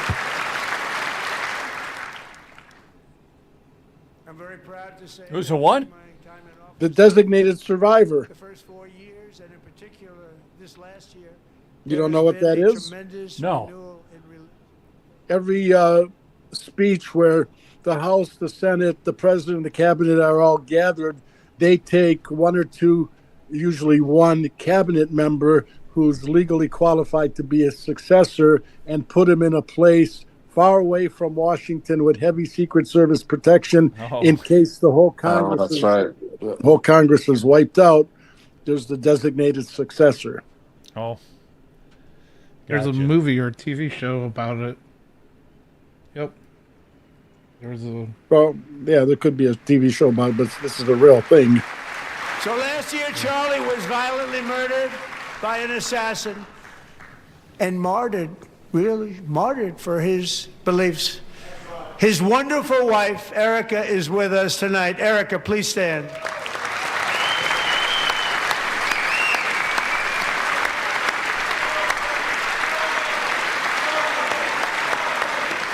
Any Democrats applauding on that one? Probably not. We can't see yet. I wish they would show that to see if any of the Democrats are standing. How could they not, though? Well, because they're animals. Like he said, they're crazy. We must all come together to reaffirm that America is one nation under God, and we must totally reject political violence of any kind. If I was those guys, I wouldn't even bother. Oh, they even stood. I wouldn't even bother to sit. I would just stand the whole time. It'd be easier. They stood up. Oh, wait a minute. There are Democrats standing. Look at that. Oh, there's some that kept sitting, though. So one nation under God, you actually got some Democrats that stood. No, he said we must reject political violence. That's what they applauded for. Dangerous repeat offenders continue to be released by pro-crime Democrat politicians again and again. We are honored to be joined tonight by a woman who's been through hell, Anya Zaretska. In 2022, she and her beautiful daughter, so beautiful, what a beautiful young woman, Irina, fled war-torn Ukraine to live with relatives near Charlotte, North Carolina. And by the way, what's going on with Charlotte? Last summer, 23-year-old Irina was riding home on the train when a deranged monster who had been arrested over a dozen times and was released through no cash bail stood up and viciously slashed a knife through her neck and body. No one will ever forget. There were people on that train. No one will ever forget the expression of terror on Irina's face as she looked up at her attacker in the last seconds of her life. She died instantly. She had escaped a brutal war only to be slain by a hardened criminal, set free to kill in America, came in through open borders. Mrs. Zaretska, tonight I promise you we will ensure justice for your magnificent daughter, Irina.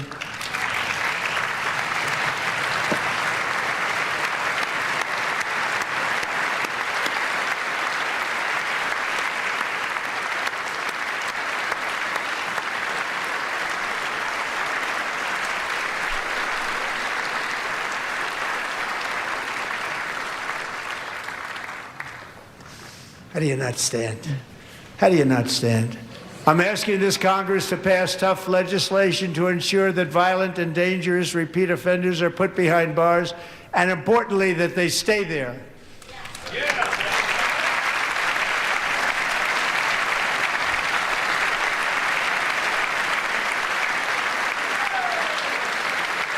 guys stood up. Starting last summer, I deployed our National Guard and federal law enforcement to restore law and order to our most dangerous cities, including Memphis, Tennessee, big success. Woo! New Orleans, Louisiana, big success. And our nation's capital itself, Washington, D.C., where we have almost no crime anymore in Washington, D.C. How did that happen? You know, this is amazing what he has done by cleaning up these cities. Our son just purchased his first home right outside of Memphis because he felt confident enough with what President Trump was doing to clean up everything. Yeah, crime is down quite a bit. Yes, it is. Although in my neighborhood, it's not the best, but I always travel with two friends, Smith and Wesson. So don't have a problem that much. They don't like to hear that. One of the sick people, one of the brave service members who helped achieve this stunning turnaround was 20-year-old West Virginia Army National Guard Specialist Sarah Beckstrom. After a 4-month deployment, she voluntarily extended her service, and her rank was going to be lifted. She was doing so well. They were so proud of her. But the very next day, she was on patrol near the White House when she was ambushed and shot in the head by a terrorist monster from Afghanistan. Shouldn't have been in our country. And all because she wore the uniform of our nation, she was shot. He traveled here because he didn't like people wearing our uniform. He was sick and deranged, shouldn't have been in our country. Sarah Beckstrom died in order to defend our capital, and we are honored to be joined by her wonderful parents, Gary and Eva Lee. Your daughter was a true American patriot, and she will be greatly missed. She was a great person. I saw reports on her. They've never seen anything like it.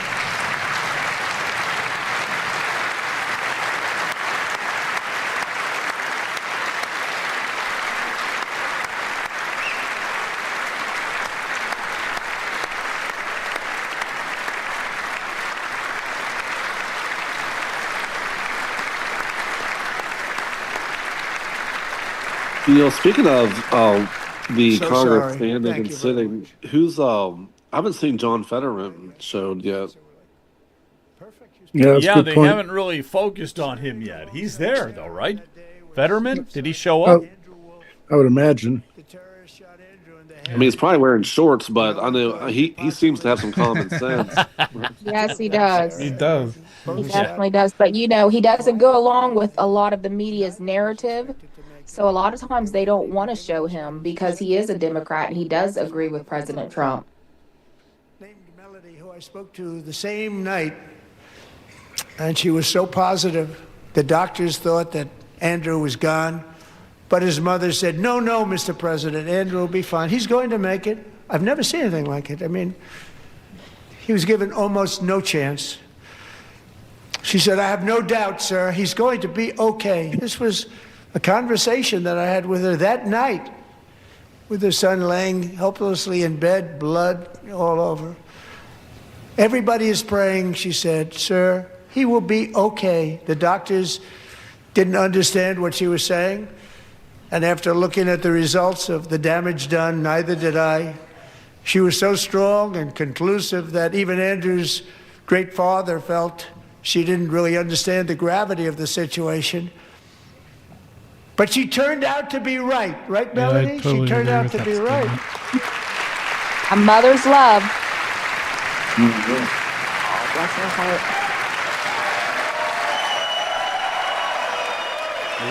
I'm sorry, but what happened briefly? I kind of missed it. What was his ailment or He was shot.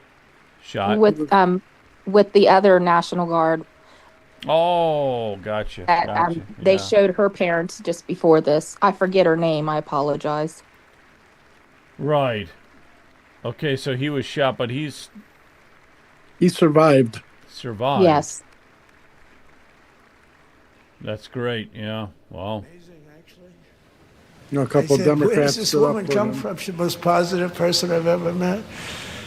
With God's help, Andrew has battled back from the edge of death, and we're talking about the edge of death, on his way to a miraculous recovery. He's got a little work to do, but he's doing great. Nice to see you. He's a good-looking guy. Nice to see you. Thanks, Andrew. Thank you very much.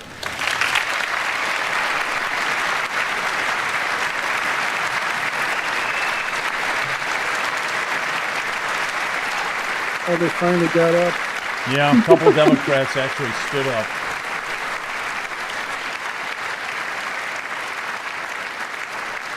So, Andrew, while you're up, now I'm going to ask a highly respected General James Seward to present Staff Sergeant Andrew Wolf and the great family of Sarah Beckstrom with the award created by our late, great President George Washington himself. It's called the Purple Heart. Oh. That's great.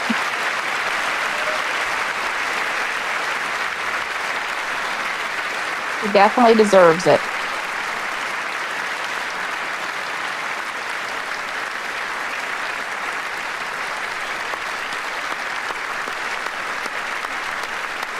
And if I remember correctly, it was like their first week on the job, wasn't it, Stu? Yeah, they weren't there very long. Yeah. Really? Yeah. Wow. So that's. Yeah, I think they were at a bus stop, actually. I think their shift was over or they were just starting it. I want to say they were at a bus stop and they got, shot up. Yeah, they were ambushed. We love you all. Love you. We're proudly restoring safety for Americans at home, and we are also restoring security for Americans abroad. Our country has never been stronger. My first 10 months, I ended 8 wars, including Cambodia. Isn't it funny? Sick people. You know, he really did end 8 wars. Yeah, he did.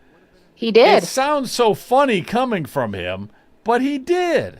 He was instrumental in all that. It's amazing. Kosovo and Serbia, Israel and Iran, Egypt and Ethiopia, Armenia and Azerbaijan, the Congo and Rwanda, and of course the war in Gaza, which proceeds at a very low level. It's just about there. And I want to thank Steve Witkoff and Jared Kushner for your help. Thank you, Steve. Thank you, Jared.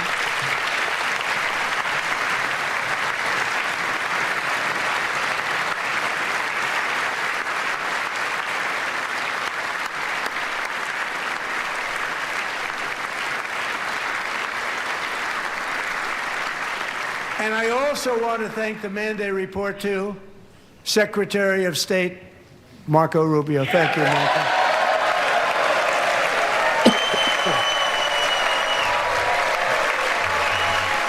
Yeah, man, he's a well-spoken dog, man. He gets after it. Mm-hmm, he does. Yep.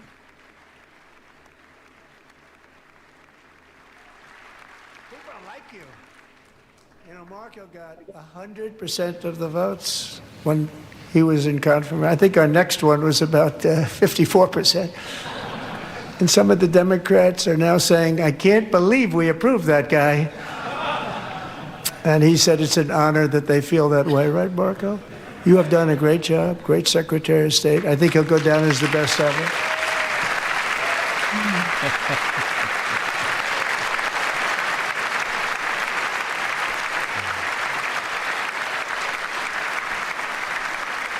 Under the ceasefire I negotiated, every single hostage, both living and dead, has been returned home. Can you believe that?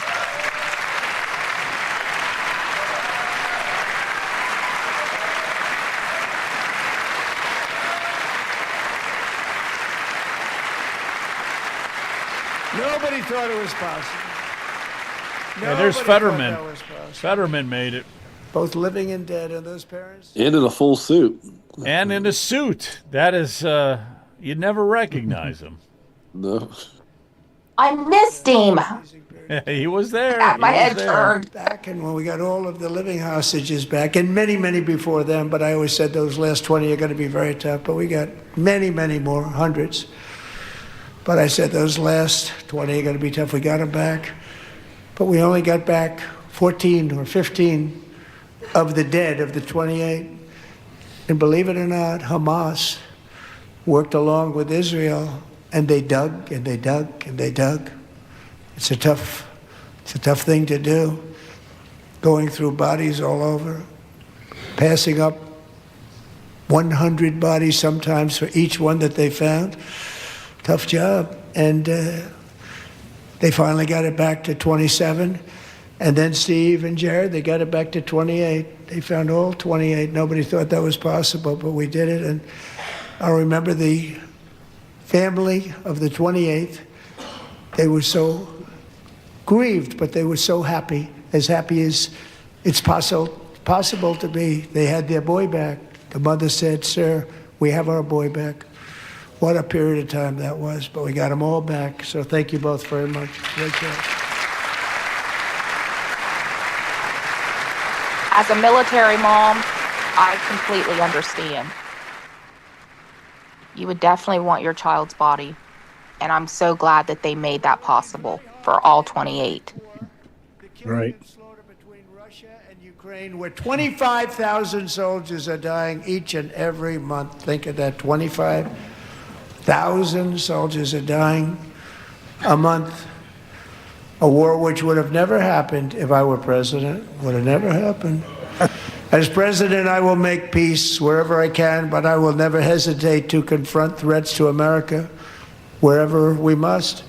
That's why in a breakthrough operation last June, the United States military obliterated Iran's nuclear weapons program with an attack on Iranian soil known as Operation Midnight Hammer.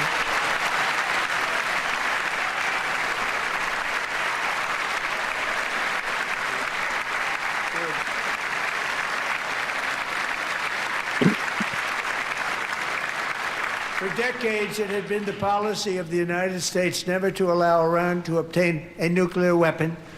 Many decades. Since they seized control of that proud nation 47 years ago, the regime and its murderous proxies have spread nothing but terrorism and death and hate. They've killed and maimed thousands of American service members and hundreds of thousands and even millions of people with what's called roadside bombs. They were the kings of the roadside bomb. And we took out Soleimani. I did that during my first term. Had a huge impact. He was the father of the roadside bomb.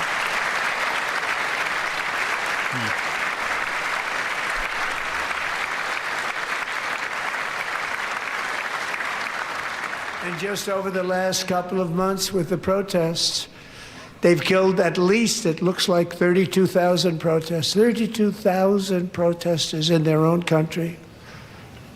They shot them and hung them. We stopped them from hanging a lot of them with the threat of serious violence. But this is some terrible people. They've already developed missiles that can threaten Europe and our bases overseas, and they're working to build missiles that will soon reach the United States of America.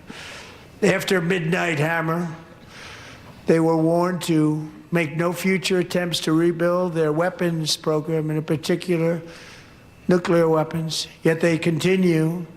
They're starting it all over. We wiped it out, and they want to start all over again, and are at this moment again pursuing their sinister ambitions. We are in negotiations with them. They want to make a deal, but we haven't heard those secret words. We will never have a nuclear weapon. My preference.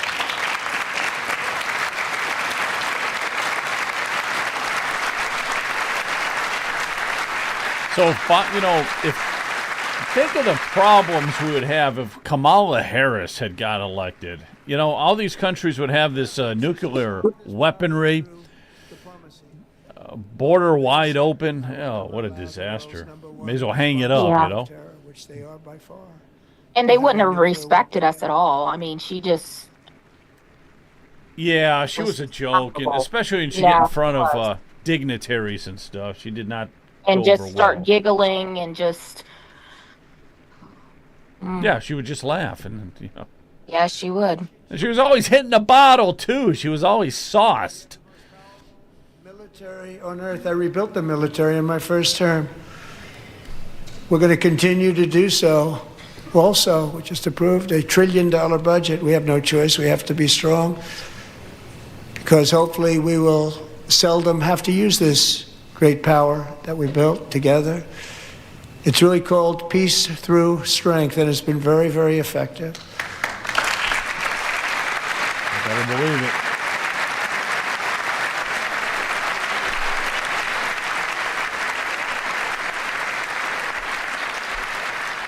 So thanks to Republicans in Congress, we're investing that record number of dollars, have no choice, in the United States Armed Forces.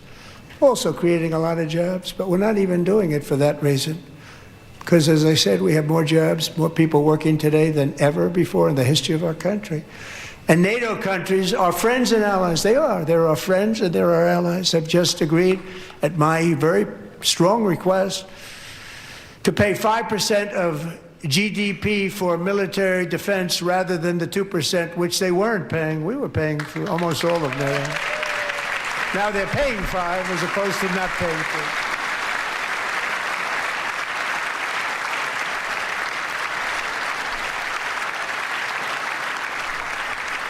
And getting that 5% was something which everyone said would never be done, could not happen. We got it really easily with one meeting.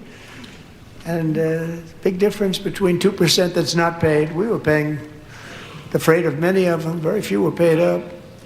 Now 5%, then they're paid. And everything we send over to Ukraine is sent through NATO. And they pay us. I didn't think she was still around. Oh, yeah. She's not running in November, but yeah, she's around. Well, I'll guarantee you, her hamstrings are not sore from standing up. Well, if you're a Democrat, you could just snooze through the whole thing because nobody is standing up.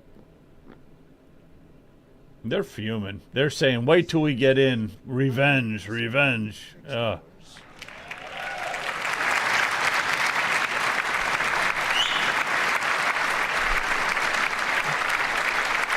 Where's Mitch McConnell? Did he make We it? got the money from tariffs and other things. A lot of money we have. We have I think much he more money than still people might be in the understand. hospital Have to rebuild that recuperating. program a little bit, but it won't take long. But we got the money, and it was $1,775, and they wanted my approval. And I said, "What's the number?" $1,775. I said, "Wait a minute. For one more dollar, we can have $1,776. It's going to." I said, "We're going to figure that." I never asked anybody if we could afford it. One more dollar. I said $1,776. And I said, "That's good." And I'll tell you what, our military, that was 4 months ago, our military, I never see a person in the military that doesn't thank me for it. So we're honored to do it. They deserve it. And we call it 1776. It was great. And we love our military. We love our law enforcement. We love our firemen. You know, the firemen don't get mentioned enough. We love our firemen. We're also...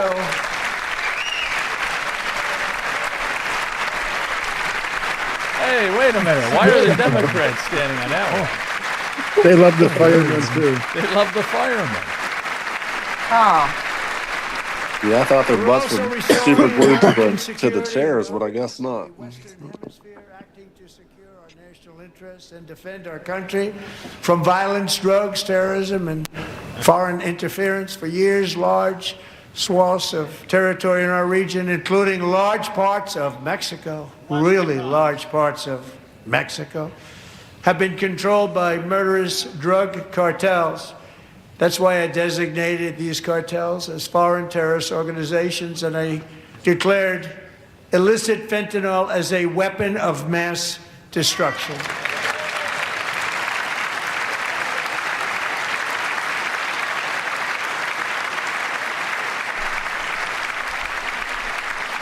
And with our new military campaign, we have stopped record amounts of drugs coming into our country and virtually stopped it completely coming in by water or sea. You probably noticed that. He very seriously damaged their fishing industry also. He's talking about all those boats that have been getting bombed and stuff. We've also taken down one of the most sinister cartel kingpins of all. You saw that yesterday. In January,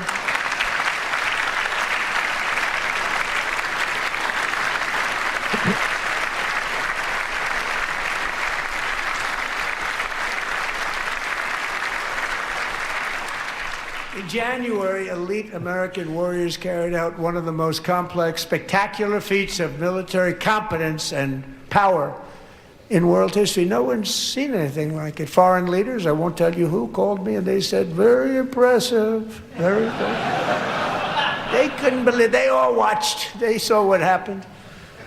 This is a different fighting force that we had years ago when we fought to tie. You know, it's a great fighting force. I'm so proud of it. Look at Space Force. Space Force is my baby, because we did that. My baby is becoming so important.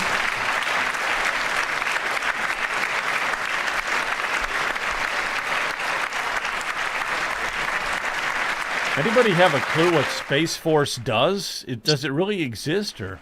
Yes, it does. Our son was thinking about switching branches of service from the Army to Space Force because they were looking for people that could handle communication needs. But yeah, they do a lot. They do a lot. But Stu, you were saying. Stu's on mute. Oh, sorry. I know a cat was meowing in the door, and my wife, we have a baby sheep in the kitchen. Like it's a crazy baby sheep. Yeah, I mean, you'll have to ask her. I don't understand it. I just come home to a new animal every day, I think. You really are out in the wilderness, I guess. Yeah. No, I mean, she runs a rescue, and you name it, if it needs a home, she's like Snow White. Everyone within 3 counties knows her Facebook, and I don't even ask any questions anymore. I'm like, all right, I suppose what's its name? That's it. That's but funny. No, the Space Force. That is funny. Yeah, Space Force. What is that really operational, or you know anything about it? A little bit, because I mean, it does kind of, because the Space Force mission used to be done through the Air Force, and I know there was talk about it when I was still active duty, and now my son, he just graduated OSU in Air Force ROTC, and some of the events, when it was all the services, there'd be the Space Force uniforms, and the ranks are pretty odd. Like, I'm trying to think what they call the space, because it's not airmen or soldiers. They call them something else, and it's right out of Star Wars. Really? Wow. That sounds exciting. If I was a kid, going into the military, that would sound like very, very enticing to do that. Wow.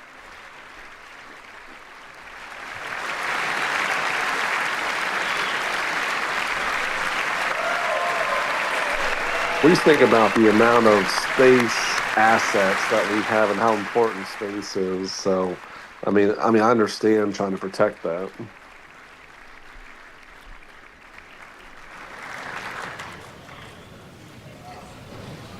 Thank you, Enrique. Have a good time. Nice to have you back, Enrique. There were many heroes on that January raid to capture Maduro. Really great heroes. It was very dangerous. They knew we were coming. They were all set. But the deeds of one warrior that night will live forever in the eternal chronicles of military valor. Chief Warrant Officer 5, Eric Slover, planned the mission and was the flight lead in the cockpit of the first helicopter. A big, beautiful, powerful helicopter. It was a massive Chinook carrying, as you can imagine, many, many American warfighters. Wearing the dog tags, his wife Amy had blessed with holy water before he left. She knew it was going to be a rough one. Eric steered the Chinook under the cover of night and descended swiftly upon Maduro's heavily protected military fortress. This was a major military installation, protected by thousands of soldiers and guarded by Russian and Chinese military technology. How did that work out? Not too good. While preparing to land, enemy machine guns fired from every angle, and Eric was hit very badly in the leg and hip, one bullet after another. He absorbed 4 agonizing shots, shredding his leg into numerous pieces. And yet, despite the fact that the use of his legs was vital to successful helicopter flight, legs are the most important part of flying a helicopter, to deliver the many commandos who would capture and detain Maduro was the only thing Eric was thinking about. Then, even as he was gushing blood, which was flowing back down the aisle, helicopter lands at a steep angle. The machine guns stood right in front of him. They were right in front of him, 2 machine gunners who escaped the wrath of the previous planes. Eric maneuvered his helicopter with all of those lives and souls to face the enemy and let his gunners eliminate the threat. turned the helicopter around so the gunners could take care of business, saving the lives of his fellow warriors from what could have been a catastrophic crash deep in enemy territory. Only after safely landing the helicopter with all the warriors aboard in the exact right spot, which was vital to the mission, we probably would have had to maybe cancel the mission if that didn't happen. Eric told his co-pilot, also wounded, but not as gravely, to take over. I'm about ready to pass out. The success of the entire mission and the lives of his fellow warriors hinge on Eric's ability to take the searing pain. It was unbelievable what's happened to his legs of the bullets and keep on flying and landing, and people knew what was happening. Everybody in the back of the helicopter knew because they saw the blood pouring down the aisle. Chief Warrant Officer Slover is still recovering from his serious wounds, but I'm thrilled to say that he is here tonight with his wife Amy. Eric and Amy, come on in.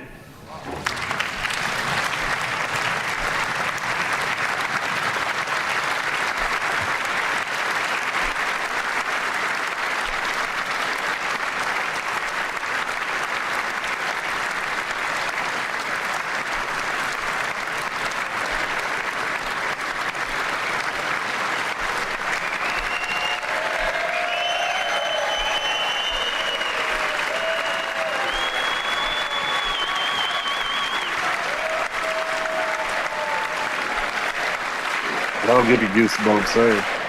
Yeah. It makes me think about Larry still.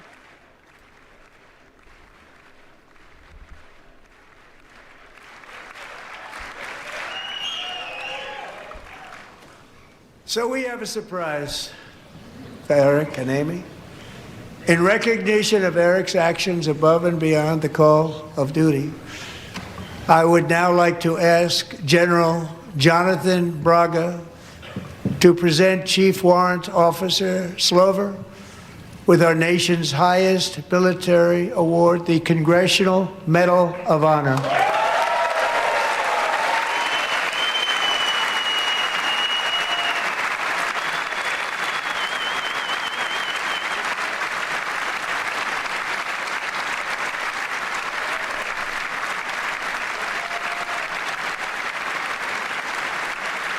Well, that's the big one there. Yeah.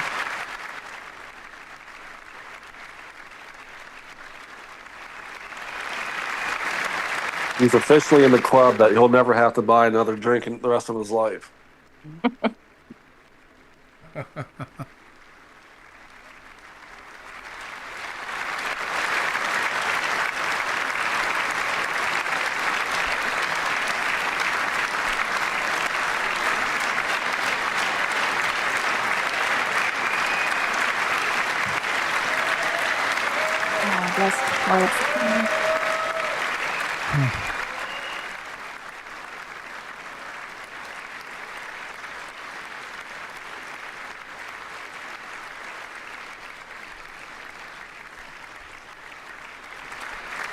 Well, thank you very much, Eric and Amy.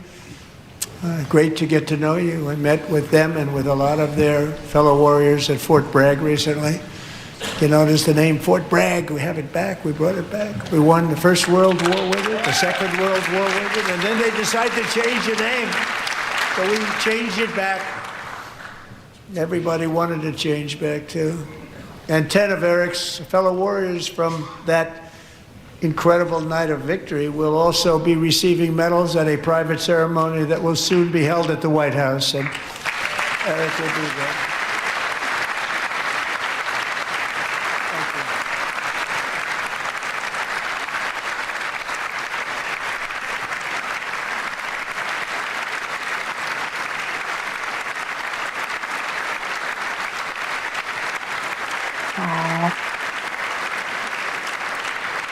That's beautiful. Thank you, Eric. That's a big one. Tonight we've celebrated many truly extraordinary American patriots, but there is one last living legend to honor before we go. He is one more heroic American aviator, Navy fighter pilot. Royce Williams served in World War II, Korea, Vietnam, flying more than 220 missions. In the skies over Korea in 1952, Royce was in the dogfight of a lifetime, legendary dogfight. Flying through blizzard conditions, his squadron was ambushed by 7 Soviet fighter planes. It was his first aerial combat of the war, and despite being massively outnumbered and outgunned, Royce led the takedown of 4 enemy jets and almost destroyed the others, vanquishing his adversaries while taking 263 bullets to his own plane and being seriously hurt. His story was secret for over 50 years. He didn't even want to tell his wife, but the legend grew and grew. But tonight, at 100 years old, this brave Navy captain is finally getting the recognition he deserves. He was a legend long before this evening. Royce, please stand up, and I will ask the First Lady of the United States to present Captain Royce Williams with his Congressional Medal of Honor. So that's the highest honor you can get, right? That's right. Yeah. It is. 100 years old. How about that? It was worth the wait. What is that? All those colored things on his near his lapel. I see that a lot on military. What does all that mean? Yeah, it just tells the story of their career. So that's all the medals and campaigns. So like he'll have like all those different wars. Like on mine, like I have Iraq, Afghanistan, and then any awards you have or any medals that you get. That's just a, you know. So from one military nerd to another, you can pretty much tell when they served and where they were deployed to. So that colorful squares, that tells a story. Correct. Yep. So like each one of those ribbons will like his, like I don't recognize most of his because obviously he was in way before me, but like there'd be a North Korea campaign medal, a Vietnam medal, and I said now he has the big dog. And the other thing too, the higher importance of the ribbon or the medal, it's higher up. So as you go all the way to the top, that's his biggest achievements.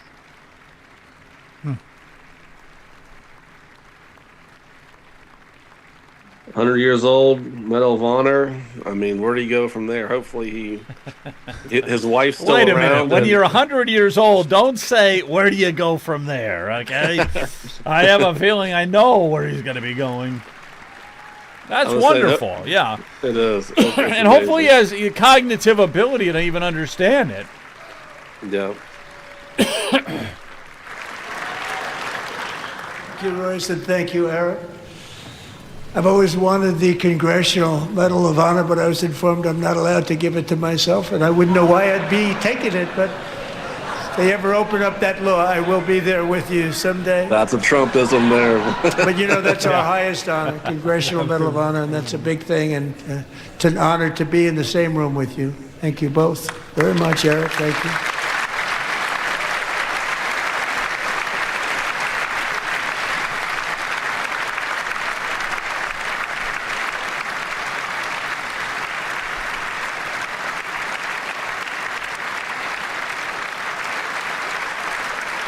Thank you. 250 years is a long time in the life of a nation, but in another sense, it's really a mere moment in the eye of history. Two of the gentlemen we met in the gallery this evening took their first breaths 1 century ago, 100 years before that, on July 4th, 1826, the author of the Declaration of Independence, brilliant, Thomas Jefferson, drew his last breath. Just a single long human lifespan separates the giants who declared and won our independence from the heroes who stand among us tonight. Everything our nation has done, everything we have achieved, has been the work of those few great lifetimes. In those brief chapters, Americans built this nation from 13 humble colonies into the pinnacle of human civilization and human freedom, the strongest, wealthiest, most powerful, most successful nation in all of history. Americans ventured out across the daunting and dangerous continent. We carved paths through an unforgiving wilderness, settled a boundless frontier, and tamed the beautiful but very, very dangerous Wild West. From empty marshes and wide open plains, we raised up the world's greatest cities. Together we mastered the world's mightiest industries and shattered history's monstrous tyrannies. And we liberated millions from the chains of fascism, communism, oppression, and terror. Americans lifted humanity into the skies on the wings of aluminum and steel. And then we launched mankind into the stars on rockets powered by sheer American will and unyielding American pride. We wired the globe with our ingenuity.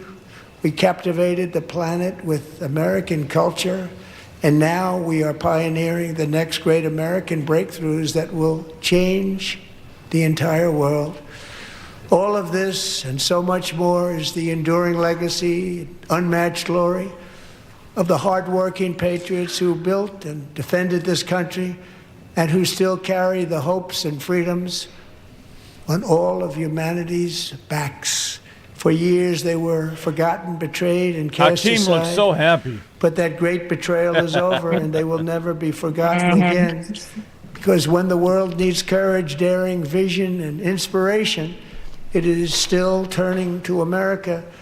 And when God needs a nation to work his miracles, he knows exactly who to ask. There is no challenge Americans cannot overcome, no frontier too vast for us to conquer, no dream too bold for us to chase, no horizon too distant for us to claim. For our destiny is written by the hand of providence, and these first 250 years were just the beginning. From the rugged border towns of Texas to the heartland villages of Michigan, from the sun-kissed shores of Florida to the endless fields of the Dakotas, and from the historic streets of Philadelphia to right here in our nation's capital, Washington, D.C., the golden age of America is upon us. The revolution that began in 1776 has not ended. It still continues because the flame of liberty and independence still burns in the heart of every American patriot. And our future will be bigger, better, brighter, bolder, and more glorious than ever before. Thank you, God bless you, and God bless America. Well, he ended it at 11 o'clock. I was wondering if he was going to do that. Oh, the Democrats are just flying out of there. Look at that. Yeah, they are.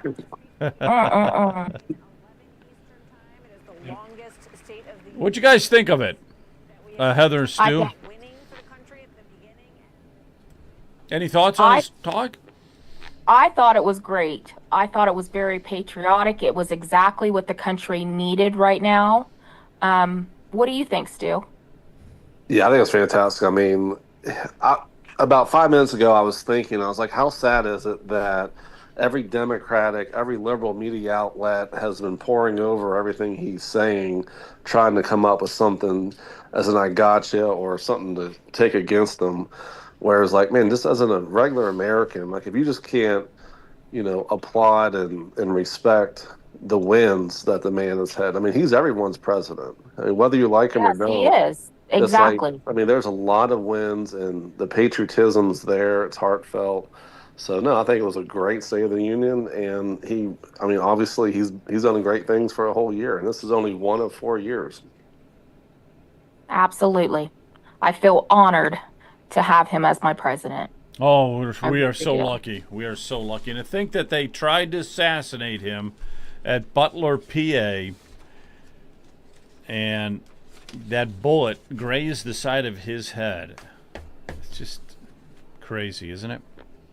Yes, it is. It definitely is. And I was at Corey's memorial service. Just a wonderful, patriotic man, and he would have taken a bullet for President Trump any day. Oh, I got you. Yeah, Corey, right. Yeah. Yeah. And that whole incident still needs to be investigated. And it Yes, sounds it does. like they're not going to investigate it. Democrats showed they are for illegals, not American citizens. Absolutely right. Absolutely right. Well, they need that. They need those illegals in order to win the elections. We know that. Yeah. True statement. Well, let's remember Helen and, Corey's daughters, because she has really been through it, so. Unbelievable. Yeah. And we have become quite good friends over the last year, and just a wonderful person.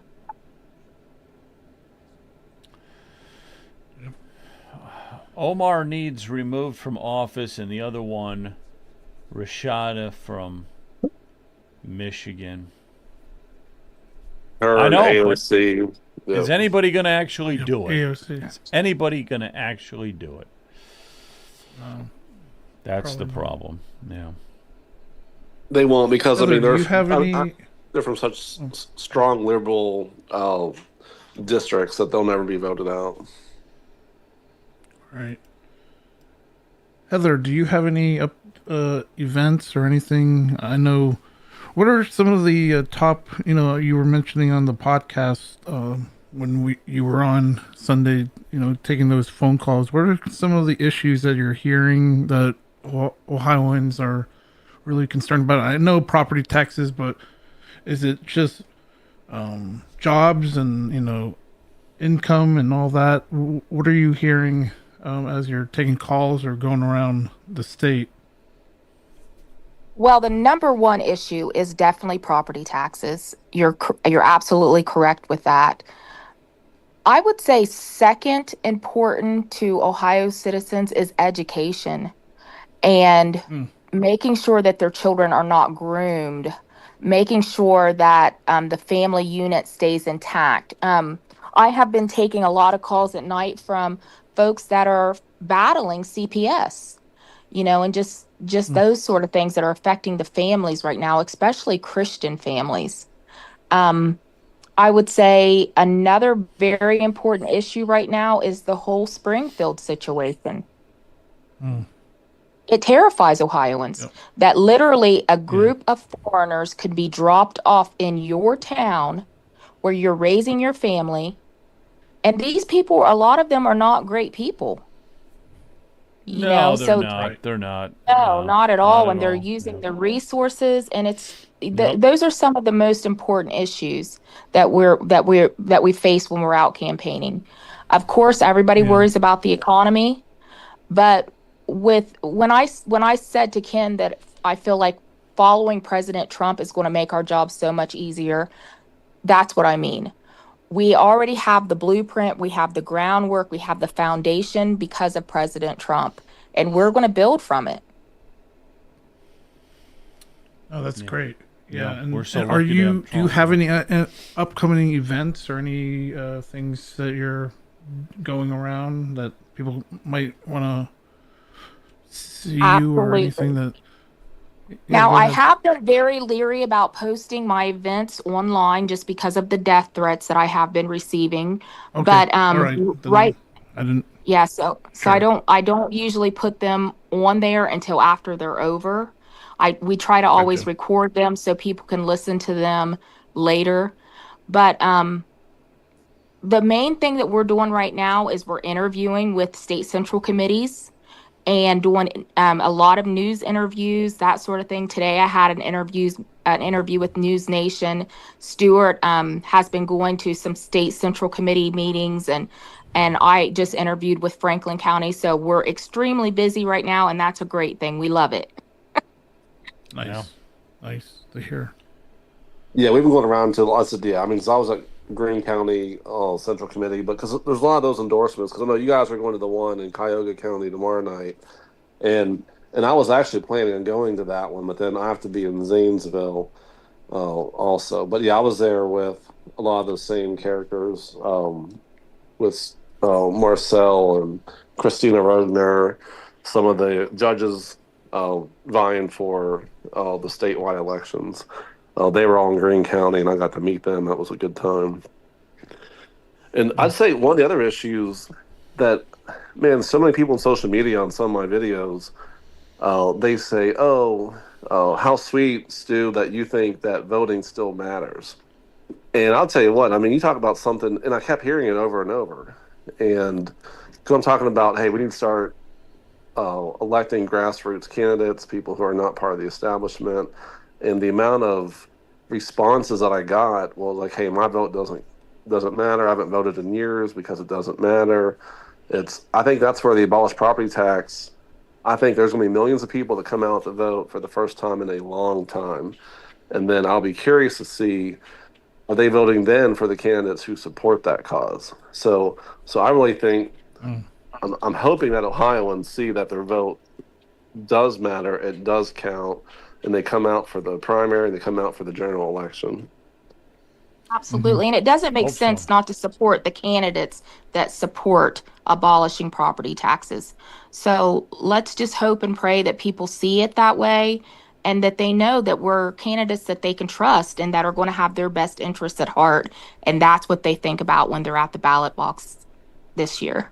And you mentioned on the podcast that you were for that abolishing property taxes before even Brian really brought it up. And I mean, it was something that you were, mentioning that on the podcast, which really other than Brian, no one, I don't, Joe, did you remember anyone else talking about, I know it's been going on for years and all that, but did you hear much about property taxes before Brian? That's kind of how we started getting in. Yeah. Yeah. Not at all. So, for you to be, right at the beginning, forefront of that's great. Yes, I'm trying to think. The very first protest that I did with the property tax initiative was in Cleveland, and I think it was around. Was it last spring or the spring before?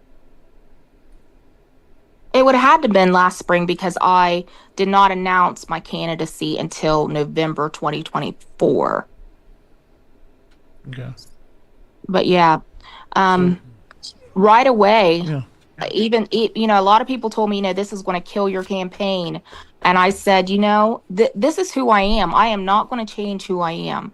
I'm going to be honest and truthful with people. And I believe that property taxes should be abolished. But as candidates, we're encouraged to not support this cause because we're told that it will sabotage our campaign. But that's not true, because when we're honest and we're truthful and we show people who we really are and they build trust in us, that's why people love President Trump. That's why people are standing and saluting President Trump and everything that he's done, because he is who he said he was. And that's important to people. Oh, yeah. Yeah, without a doubt. And it's probably the establishment more than anyone who is saying, don't go that direction. Don't go that direction with the abolishment of property taxes. But the people, the citizens, want it very, very much so. Yes. Well, guys. I'll say I appreciate you guys having us on. Yeah, thanks again. You. Thank you, Stu. Awesome. Thank you, Heather. Good luck with everything. Thanks a lot. I'm really glad you came on. Appreciate it. Well, thank you, Joe. This was a lot of fun. Thank you. Take care. God bless you. You too. Bye-bye. Kent, anything before we go? Before we sayonara off? Oh, no. I think other than your... I agree. Yeah, definitely. Other than your event tomorrow night, we're going to live stream. Make sure, if you can, to support us. I know anything on Facebook, you can support us. You can go to the website, ohiopoliticalnews.com. You can go to support us and, send a donation that way, or buy any kind of a mug or a t-shirt. There's a property tax, saving our homes t-shirts if you want to get one of those, and the mugs. We appreciate any support. It does cost money to do this. I know it's going to cost money to go for Joe to do the live stream, but we are glad that we're going to be able to do it tomorrow night. But yeah, thanks for everybody for watching and hanging out tonight. Hopefully everybody enjoyed it. And thank you to Heather and Stu for coming on, and I know George and Jonathan. So right, Joe, George and everything. Jonathan as well. I think George had to book off, and Jonathan No, did. So. I'm here listening intently, Joe. Oh, you're still with us. Okay. Yeah. Well, what's your final thought then, George, on this whole? I could night? never get enough of Ohio political news.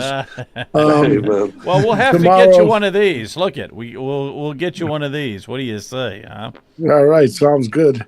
What you said you have an event tomorrow evening. What event is that? That is at the Cuyahoga Valley Republicans. Oh, that's tomorrow evening. Okay. That is. I'm getting my days mixed up. That is tomorrow. Yeah. Yes. It's Robert Sprague and Marcel. Right. It's not a debate. They're just giving their standard spiel. Giving their standard spiel, but also Christina Rogner, Jay Edwards. Then he's got John Husted and Max Miller are going to zoom in that evening. All right. So it should be a good evening. Yeah. We're going to live stream it. Yeah, that sounds great. I might try to show up. And then I think I'm getting together with you Thursday evening with Kerry Coleman. I don't know if Kerry got a hold of you. Oh, yeah. So we'll hook up on Thursday. That sounds good. I'm buying dinner, but don't show up. Don't say where, because we don't want other people showing up. Number one, and number two, I hope you have more than a cup of coffee than you did last time. So come with an appetite. Yeah, okay. Will do, yeah. Appreciate it. Appreciate your generosity. And again, conclude thumbs up to President Trump. I think the second half was better than the first half. I think actually the best part of the speech is if they would have focused more on the Democrats not standing when saying only U.S. citizens should be allowed to vote. I think they should actually have his sound bites and just have a camera on the Democrat side, see what they stand for. I mean, they stood for the firemen, which is all nice, well, and good. But on major policy issues, they sat on their hands, and they basically look like a bunch of braying asses. But, it's just amazing what they did not stand for. It was about 95% of they didn't stand for. Yeah. Other than I thought Reagan, did Trump bring that back for bringing in guests and all that, or was that always? Did Bush and Obama do a lot of bringing in guests throughout that? Oh yeah, I think it started with Reagan. So that was not new. Yeah. I thought Reagan, he kind of took off of what Reagan did or something like that, but I might have been mistaken. But it seems like Trump brings in a lot of guests compared to in the past. I don't know. Is that right or no? Is he? Yeah, he does. They said last year's first speech that he gave, it wasn't really a State of the Union, was the longest address to Congress in history. That beat the previous one by 10 minutes. That was given by Bill Clinton in 1990. I'm sorry, in 2000 when he left, and now this one exceeded that speech that he gave last year probably 10 minutes. It was a good 2 hours. So it was definitely he's a good speaker. He gives a good presentation. For me, he's a combination of Ronald Reagan and George Washington, but nobody's ever been a better president than George Washington. And again, President Trump gave a good speech, but I wish he'd be a little bit more like George Washington in temperament and demeanor, because I'm talking to a lot of Republicans. They're buying into all the media stuff about ICE and Trump's personality. And the policy prescriptions are good. The results are good, but the American citizenry, they don't read. They just catch, sound bites and snippets. and they get caught up in the flavor of the day, and they're not discerning, and they're not thinking through. They're very emotionally driven, and unfortunately, that's what our politics has become. Yeah, it has, without a doubt. Well, guys, George, thanks again for popping in. Really appreciate all your help and keeping the discussion going tonight. Kent, thank you for manning it and doing everything and hooking us up and all your technical expertise. Hey, guys, take care, and all right, we'll talk to everybody soon. All right, good night. Good night. Good night. Good night.